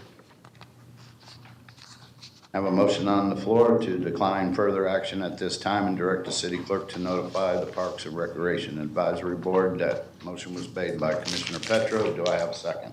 A second for discussion. I have a second for discussion by Commissioner or Vice Mayor Langdon. I'm wondering if Commissioner Petra would consider an amendment including that we wait for state and county input or direction before we implement any city ordinances requiring this. It provides a little more information to our advisory group.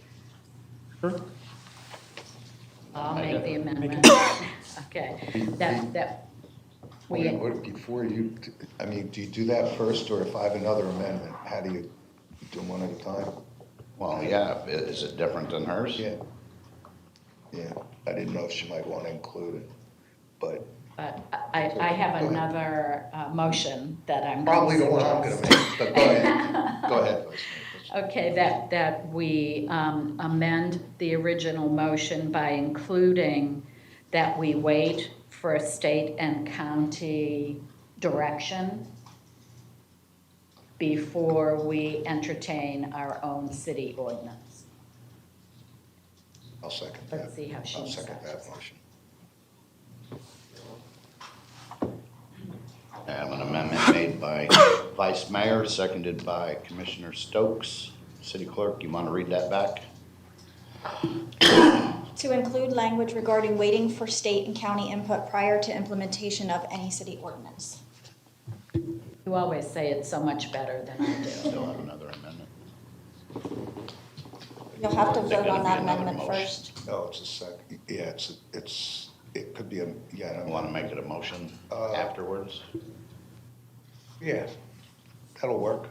I'm first in line, though. Yeah, that'll work. It's probably gonna be, great minds always think alike, so yeah, I got a feeling I know where we're going. All right. All right, so we're gonna vote on the amendment. As amended. No, we're voting on the amendment, then we'll go to the original Okay. motion. You got anything down there you need to tell me? Okay, please vote.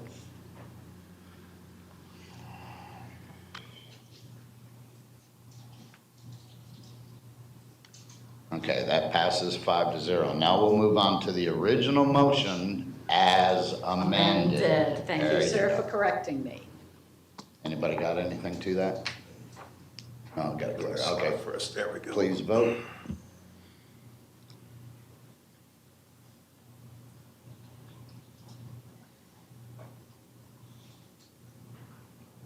And that passes 5-0.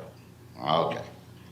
Commissioner Stokes would like to make a motion. Well, the mayor has spoken. Well, there you go. I thought I might throw out the idea of a motion to direct staff to start to investigate an educational approach to the e-bike problem or challenge.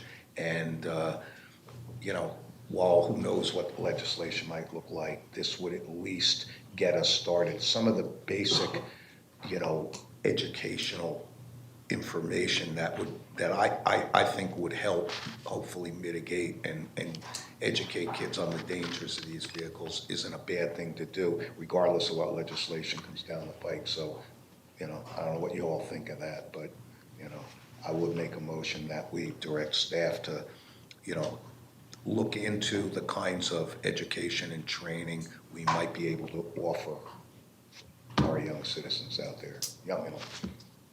Yeah, and I'd second that for discussion, because I was gonna have the discussion with city manager about getting like police and fire and have safety courses, just like up north, we used to have boater safety course.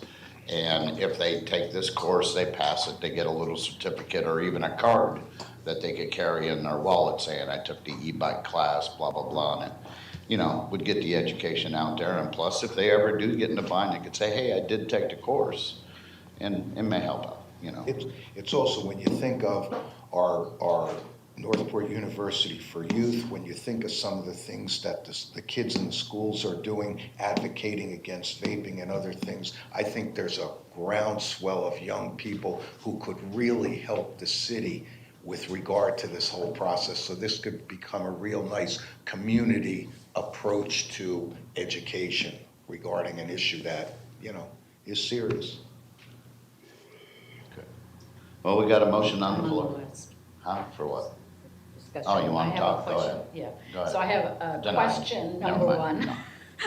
One is, I thought I heard our chief say, I might be confused on this, but I thought I heard our chief say that they are already doing some educational things. I might have my wires crossed on that, but I'd like clarification on that. Wouldn't be the first time, would it? Nope, I didn't think so. won't be the last. Chief, questions on the board?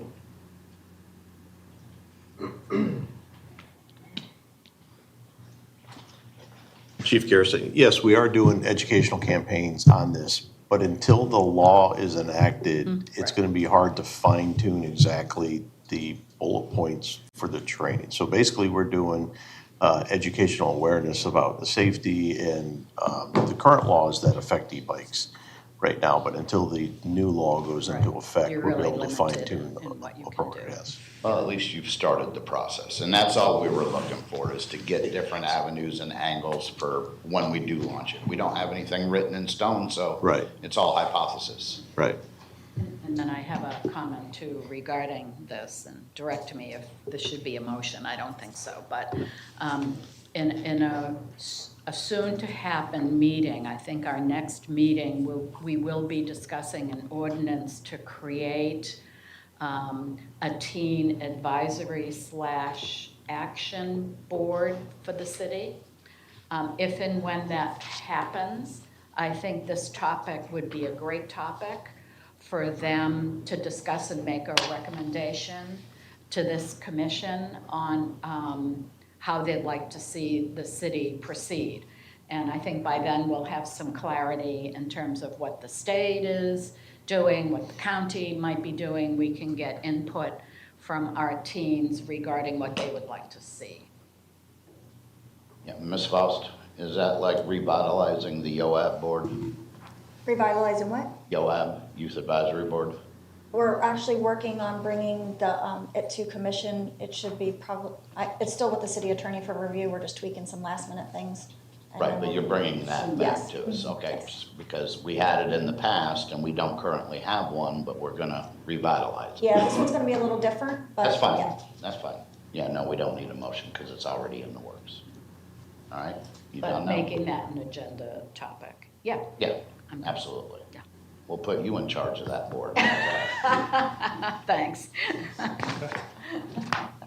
right, so we do have that motion in the second on just having staff looking into coming up with safety, made by Commissioner Stokes and seconded by me, so please vote. We have more. What? I have a question to speak. Oh, there you go, I'm sorry, I was on the wrong page. Thank you. I'm gonna vote against this, just because of the fact that, as our police chief stated, you know, they're already working on educational things. City clerk has stated, you know, youth boards are starting to look at things, and we do have that legislation that's imminent coming from the state. So I think for us to spend taxpayers' money by staff having to work on all this stuff right now, we're getting ahead of ourselves. So for that reason, you know, I'm against this particular motion. That it? Commissioner Petro? Yes, thank you, Mayor. Chief Garrison said it all. My name was in queue before he even came. He articulated exactly what I was going to say. They're doing educational or safety programs already, but it's hard to do it in a specific format without the law. There are no parameters of the law, so we are waiting for that to be issued on the state level as well as the county level. And Commissioner Duval, I echo his comments that I would rather not direct the staff to do anything at this point, because at this point, we are limited on information of what the law is gonna be. So I'm not in the support of this motion, although I am in support of the idea of educational factor as well as the directing the staff. But it's too early. So I'm not supportive on this motion specifically. Trying to get in the queue, it didn't come up. Yeah, you know, in light of what she said, you know, I'm happy that in a general 5,000-foot approach to this, they are addressing issues of general safety and that sort of stuff. That was what I was really hoping for, so that there wouldn't be, a week from now, a day from now, somebody gets hurt because it hasn't been impressed upon them the importance of the safety aspects of these vehicles, of these things. So, I'd hate to see that happen, but in light of the fact that Chief and his people are already doing some of that from a general sense, it kind of makes the motion irrelevant. I have no problem either way. I'm happy to withdraw it because I feel like we're moving in the right direction. That was really my only intent by bringing it up. Perhaps I should have asked that question to Chief before I even made the motion. Anyway, so I don't know, Mayor, what's appropriate? Well, we got a motion on the floor and we got a second, and this just, it bothers me because here staff is already working on this. We have a motion. We're giving our support to staff for working on this, and we have commissioners not wanting to support the staff that's working on this to benefit our teams. So I'm leaving the motion as is. I'm gonna leave the second as is, so let's vote and be done with it. Can we repeat the motion? City Clerk, you wanna repeat the motion, please? To direct the city manager to research opportunities to educate and train the public about e-bikes. We voting? Yep.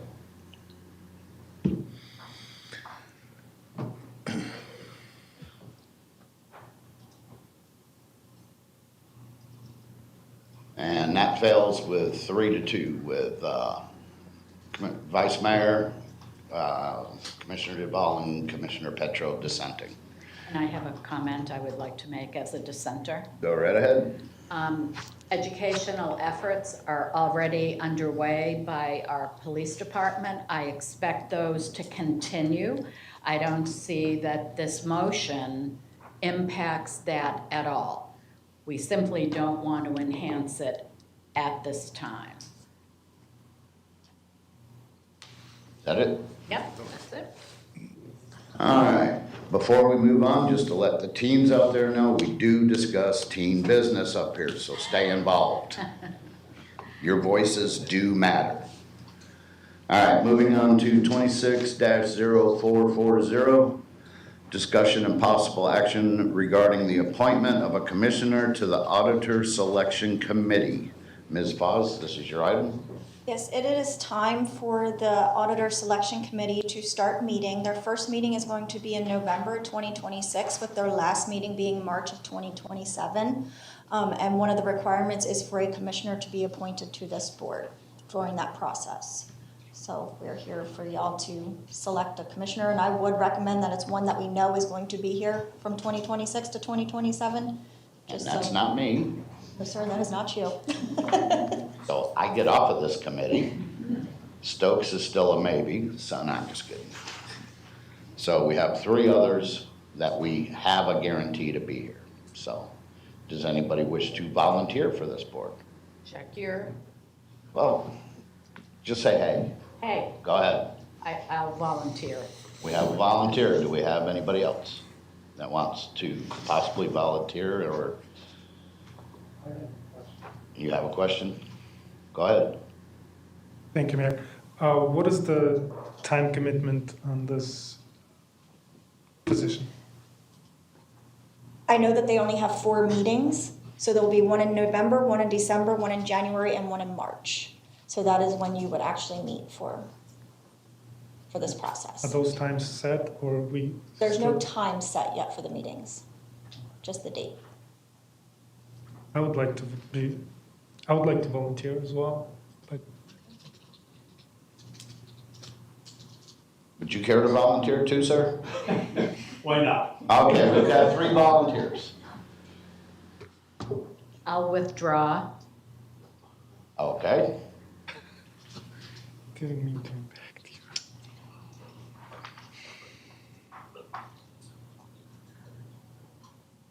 Can we place a applicant or one that's on there and then an alternate? It's just one commissioner. You don't have, what if he can't make it? We don't have an alternate position for that? No, and I don't know how beneficial that would be, because I believe these meetings are like a step process to get to the last result of selecting an auditor. So if That's what I was part of the reading board, through. That's what I probably thought, won't be so I able to wasn't fill too it. sure on that. Commissioner Petro, did you still in the queue, or is that from earlier? From earlier. Commissioner Duval? Based on the fact that Commissioner Petro volunteered first, I'll withdraw. All right, Commissioner Petro, you're it. Thank you. We won't need a motion. We will. Can we have a motion, please? I'll make it. I move that we elect Commissioner Petro to serve as our representative on the Auditor Selection Committee. Second.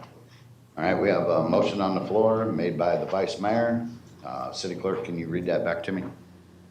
To appoint Commissioner Petro to serve on the Auditor Selection Committee. And that was seconded by Commissioner Duval. Nothing to that. Please vote.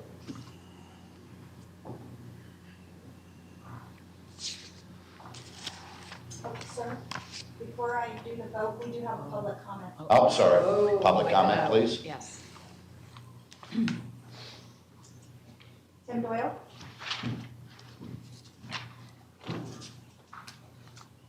Yep, there it is. My bad. I do have some knowledge of auditors, seeing how the business I was in was rather large in 6 states. We use Gray out of Boston. I don't know who you guys are going to use because I am right. This is financial audits. Please be careful. Please make sure that anybody who's auditing any of these departments have no affiliation with anybody. Please take notes. Auditors, sometimes when they go through the books and stuff, just look at, they don't know exactly what everything is or what have you. Auditors can find problems. Auditors can create problems that don't exist. And to be honest with you, I don't think we should use the same auditor year after year after year after year either. You might use someone for a couple of years, go to someone else, come back. That keeps everybody honest. So I don't know anything about who these auditors are and who you're going to pick. Sounds like you go through a process, which is fine. But just make sure we have the correct people and look at if there are any entanglements, because that can create a lot of problems for everybody. Even if there's nothing there, someone can make it to be something there, as we all well know in this room. Thank you. Thank you. All right. We need to finish the vote. Yeah, Commissioner Stokes needs to vote.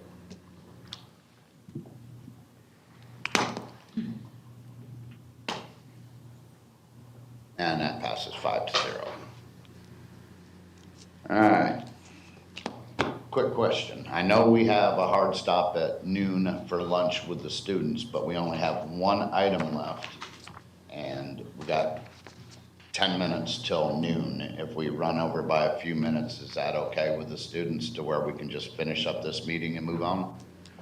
I see a bunch of nods out there. Okay. All right, moving on to item C, 26-0456. Discussion and possible action regarding potential actions the city can take to support prohibiting the use of vapes on school grounds. This was requested by Commissioner Petro. I know you're supposed to introduce the item, Ms. Boss, but I'm just going to turn it over to Petro to save time. Commissioner Petro to save time. Thank you, Mayor. Initially, when I looked at this issue, and I was influenced by a presentation last spring by DeFi Group that is drug-free youth, and the testimony that I was giving by a mother whose daughter died because of vaping. I know there's some challenges as far as jurisdiction, and we are outside of the jurisdiction of the school grounds. but those kids are our kids, and they live in the city. So we have responsibility to those parents and those kids to make a safe environment in the school and on the school grounds, regardless of whether it's a support letter to the school board or just simply talking to the school board or enacting some policy of some sort. I know as a city we are limited as far as adopting any ordinance on the school grounds, but the city can adopt an ordinance related to vaping on school grounds, mainly for enforcement. And correct me if I'm wrong, the city attorney. I don't have exact statute, but to cite it right now, but I've been approached by a couple people, and parents of our city want the commission to support the district to consider to buy vape detectors of some sort. And this item is just an initial point where we can discuss the safety concerns and what can be done for the safety of our school properties and our school kids. Whether we have school kids in our schools as far as our own kids or not, we represent those parents whose kids are in school. So initially I was looking at the different directions, but then kind of at the advice of the city clerk's help and her aid, we have the letters, and I think they're attached. I would request to consider amending the letter to reflect years of parents' concerns, and specifically the presence of Holly's Hope. Elaine Embridge has worked with drug-free youth for over the past 2 years, and she has done a fantastic job. And I know she's been a big proponent of vape detectors. And I know, again, and I want to be very specific, we don't have that jurisdiction, but at least we can send a letter to the school board. As far as I know, the Charlotte County School District did a pilot program, and eventually they bought those sensors. I believe the cost is about $50,000 for 10 years. But at any rate, I just want to have this discussion and what we can do as a commission to proceed and help the safety of our kids, whether it's in the form of a letter or directing the staff to reach out to the school board. Basically just wanted to leave it at that for the discussion, and where the board wishes to proceed, I'm willing to do that. Thank you. City Attorney. Thank you, Mayor. Just so we're all clear about what the law is, generally smoking and vaping is preempted to the state. What the state has said is that the school district can further restrict it on school grounds, and that the county or municipality may issue an ordinance that's more restrictive. The statute also prohibits smoking of any kind, vaping or otherwise, within 1,000 feet of a school district, from anyone under the age of 21 between the hours of, other than the hours of midnight to 6 a.m. I understand that the school district has further restricted that to a zero policy. Now, all that means is generally what municipalities do when it comes to vaping is that they restrict them in areas that are outside school grounds, beaches and parks and so forth like that. So that's what the law is. I don't know if that addresses what your concern is, Commissioner Petro, but that is what the law is. Additionally, the enforcement mechanism that you spoke of, Commissioner Petro, the statute allows local police officers to issue civil infractions to people who violate either the general smoking law fine statute or the specific prohibition of 1,000 feet prohibition against school districts. Thank you. Thank you, sir. Vice Mayor? Thank you, Mayor. I'm certainly supportive of having staff engage with the school board, if they haven't already, about what the city might do to be supportive. I would absolutely support that. But and I also want to make people aware that our teen court does handle a lot of those teens who violate, so that they don't incur a record with these kinds of things that can be adjudicated within the teen court. So I wasn't sure if you were aware of that. Also, I have had conversations with some members of the school board and staff on this issue, because I understand that we have had vaping issues at the Mullen Center and particularly the Morgan Center. And I know staff has evaluated different approaches in the past. So I think it would be helpful if my fellow commissioners agree to have our chief, police chief, and maybe someone from Parks and Rec educate us on what they're currently doing. Perhaps I do believe that the monitors were something that we looked at one point and didn't pursue. If you guys could educate us on those efforts, I think it would be helpful.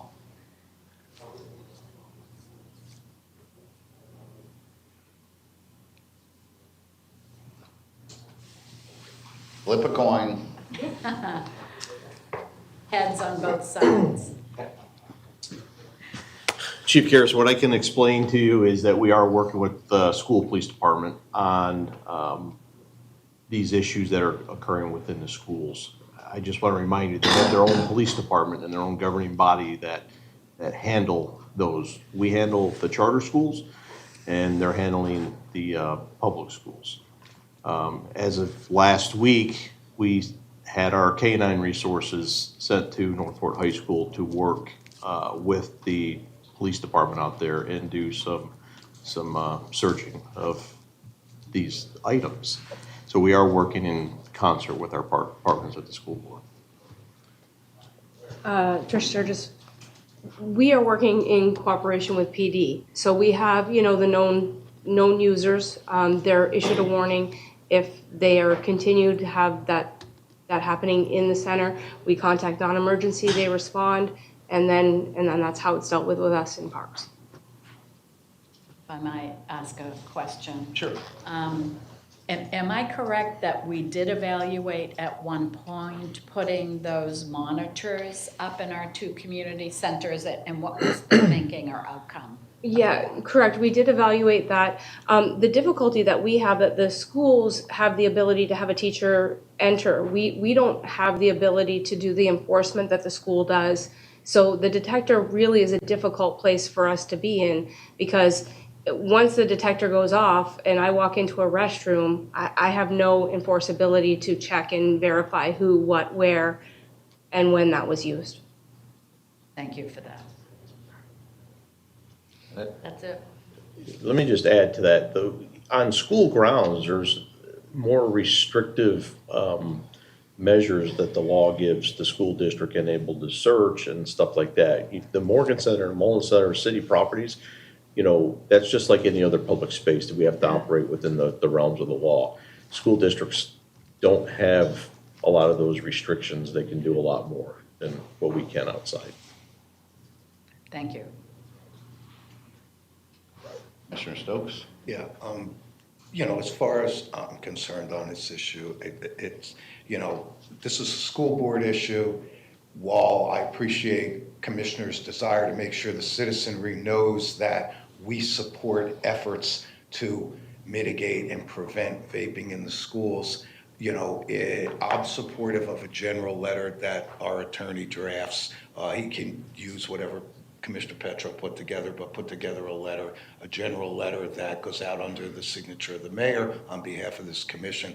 I'm supportive of that. Other than that, I do think that there's plenty of eyes focused on this issue, and it'll be properly handled. But, to show that we support this, I'm fine with a letter as long as, it's representative of what the commission feels, so I'm fine with that. Yeah, I mean, support is one thing, but when you start getting into talking to other entities' budgets and stuff like that, they go, well, if you support it, how much are you guys gonna kick in? And, it always comes down to those discussions, because the school board always says we don't have the money, so. It's tough, yes, we support it, we would like to see it in action, yes, but it's not our final decision to be able to make it so. But yeah, support letter would be fine, I got no issues with that. Anything else, anybody? Public comment? Kiwanis Club, Commissioners, as the Holly's Hope President, I've worked with drug-free youth for the past 2.5 years and students working against tobacco in 2019. Year after year, I've listened to many parents and students who aren't being heard by the school board. Therefore, I appreciate Commissioner Petra's letter to the school board. Please consider amending your letter to reflect years of parents' concerns, including from those who attended the 2 school board meetings in Northport and the ongoing Holly's Hope meetings where vaping issues are discussed for many hours. Parents want the Northport City Commission to support the district to buy vape detectors with cameras facing the bathroom doors at Heron Creek and Woodland Middle Schools, Northport and Welland Park High Schools. Here's one reason why. A female student who allegedly was previously caught vaping at Woodland Middle School in Northport recently gave another student a weed vape pen in the bathroom. The student apparently freaked out from the drug she smoked and went back to the classroom and yelled, "I am tweaking," and needed medical assistance. Yes, vaping is impacting our middle school and high school students. Students keep telling us it's a problem. They say school security guards don't do their job. As adults, we must speak up, especially when there's a reasonable solution. Last year, vape sensors were installed as a free pilot program in Charlotte County schools. Then they purchased them. They have less money than Sarasota County schools, yet they now have a few vaping instances. Vaping sensors cost about $50,000 for a 10-year contract. It's a small price to prevent emergency medical technicians from coming to the school to save a 13-year-old student who smoked a foreign substance. Vaping is way more addictive than cigarettes. Kids can't get help to quit unless they have parental consent. Please consider these things for your letter as the board may listen. Thanks for caring about our students. In person, I have Tim Doyle.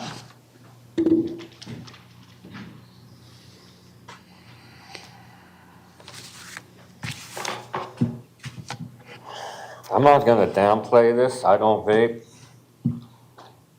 I don't know what chemicals are in there or what electricity or anything that's, this isn't like when I was a kid when people were smoking cigarettes or just smoking pot or something. You know what I mean? This is totally different. These are chemicals that are manufactured somewhere. They're not a plant that grows in the ground. God knows what these chemicals are doing to these people. But to be honest with you, this is a parent issue, man. We can't keep locking up kids for riding bikes, vaping, riding motorcycles. The vice mayor's right on some of this. You take these kids and you pound them over the head on some of this stuff. They're not going to be the same. They're going to have different attitudes when they're older. Or they're going to meet people who are way worse than they are. And they're going to get an education that the parents don't want them to get. We are never going to be able to stop kids from experimenting. We can only educate them. We can only try to teach them. You can lead a horse to water, but you can't make it drink, can you? Throwing people in jail and giving them fines for things like this is ridiculous. Just like with seatbelt violations. It's stupid. That's not what the government's put here for. And if these products are that dangerous, then it should be outlawed. If something's legal for anybody to buy, I don't know how you can go around here and make it illegal to use everywhere. So if this stuff is that bad, then take it off the shelves. Don't go around bugging people and arresting people and fining people for buying a product they can go to the store and buy. To me, that is wrong. And I'm not condoning this, like I said. But in this country, we have to start to get back to basics. You can't sell a product and then tell people you're going to arrest them because the product is sold legally. If they got them by unscrupulous means, then arrest them. Arrest the people who gave it to them. That's what happened when I was 16 and an 18-year-old gave me a beer. You're going after the wrong people. And you really are. You're going after the wrong people. That's on there. Thank you. I'll request a motion. I'll make it. Go ahead. I move to direct the city attorney to amend, approve, and transmit a letter of support from the city commission endorsing the use of vape detection monitors as preventative, non-intrusive tool to address student vaping. I have a motion on the floor made by Commissioner Petro. City Clerk, would you read it back, please? To approve and transmit a letter of support from the City Commission endorsing the use of vape detection monitors as a preventative, non-intrusive tool to address student vaping. I have the motion. Do I have a second? Sure, I'll second it. And that is seconded by Commissioner Stokes. Anything to that? Please vote.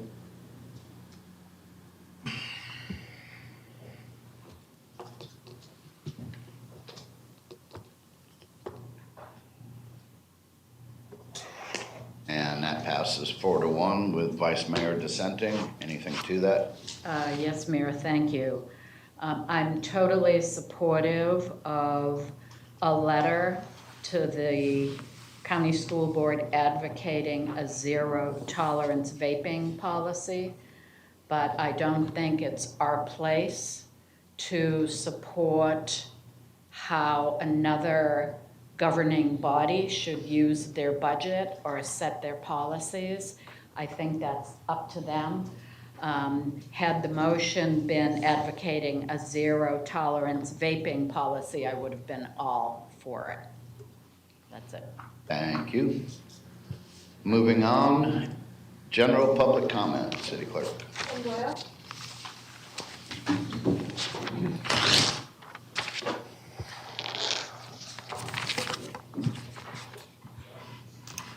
You got a seal up there that says 1959. We're celebrating our 250th anniversary here soon. The laws and the Constitution of this society go long before Florida, long before this town. You know I'm from New Hampshire, my adult life. Do you know in New England, which started this country, the 13 colonies, do you know it was against the law to go a mile from your house without your gun? There was a law requiring you to carry a gun. Our laws are all wrong in a lot of ways. And they don't go back to the general forming of this country anymore. We have a war on our hands right now, whether you guys want to accept it or not.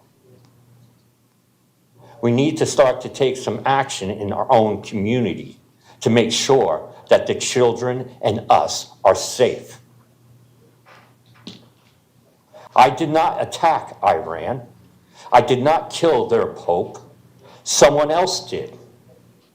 I can't go in the streets and scream about it because I have a kid in the military. I have to support that child. And who's not a child, who's a man. He's a ranger. He's a man. But we have to support them too. You have to come up with contingency plans. How many people in your police department are in the military who could get called up?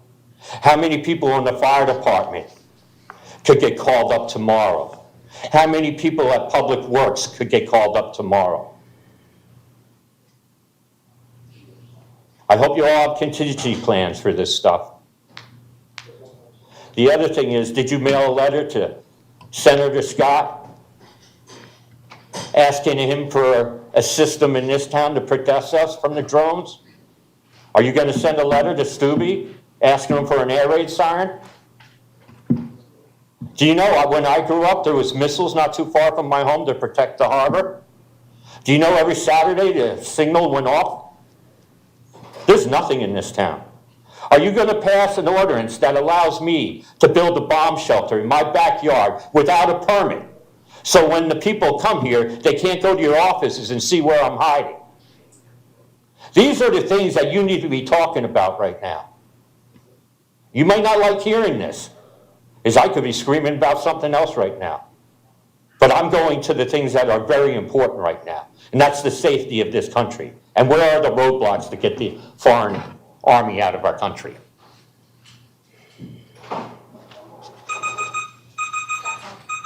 Thank you. Commission Communications, Commissioner Petro.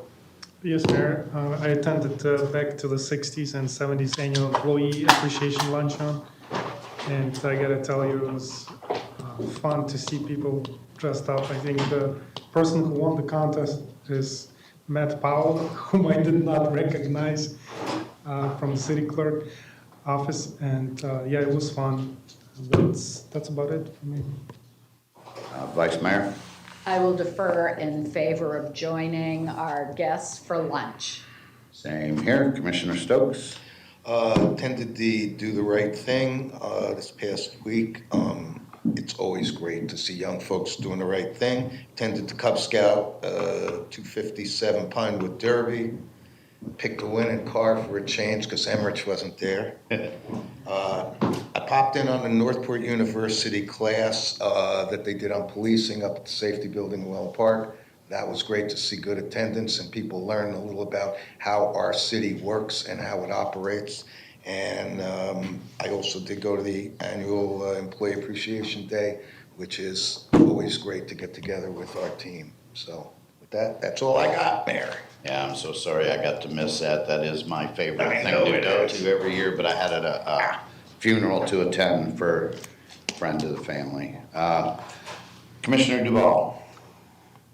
I also attended the Do the Right Thing program presentation.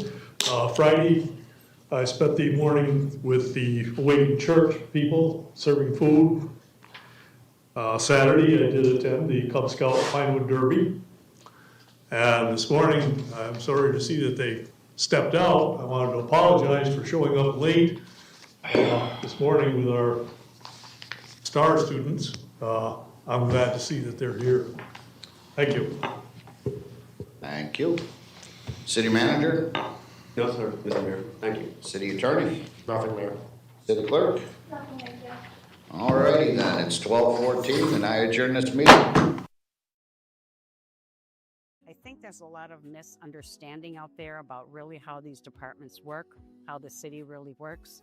And I think by offering a class like this, you get such an exposure to so many different departments and meet so many different people, you can't help but want to be a part of it. If you plan on living here and living amongst the community and understanding the growth and understanding what we need,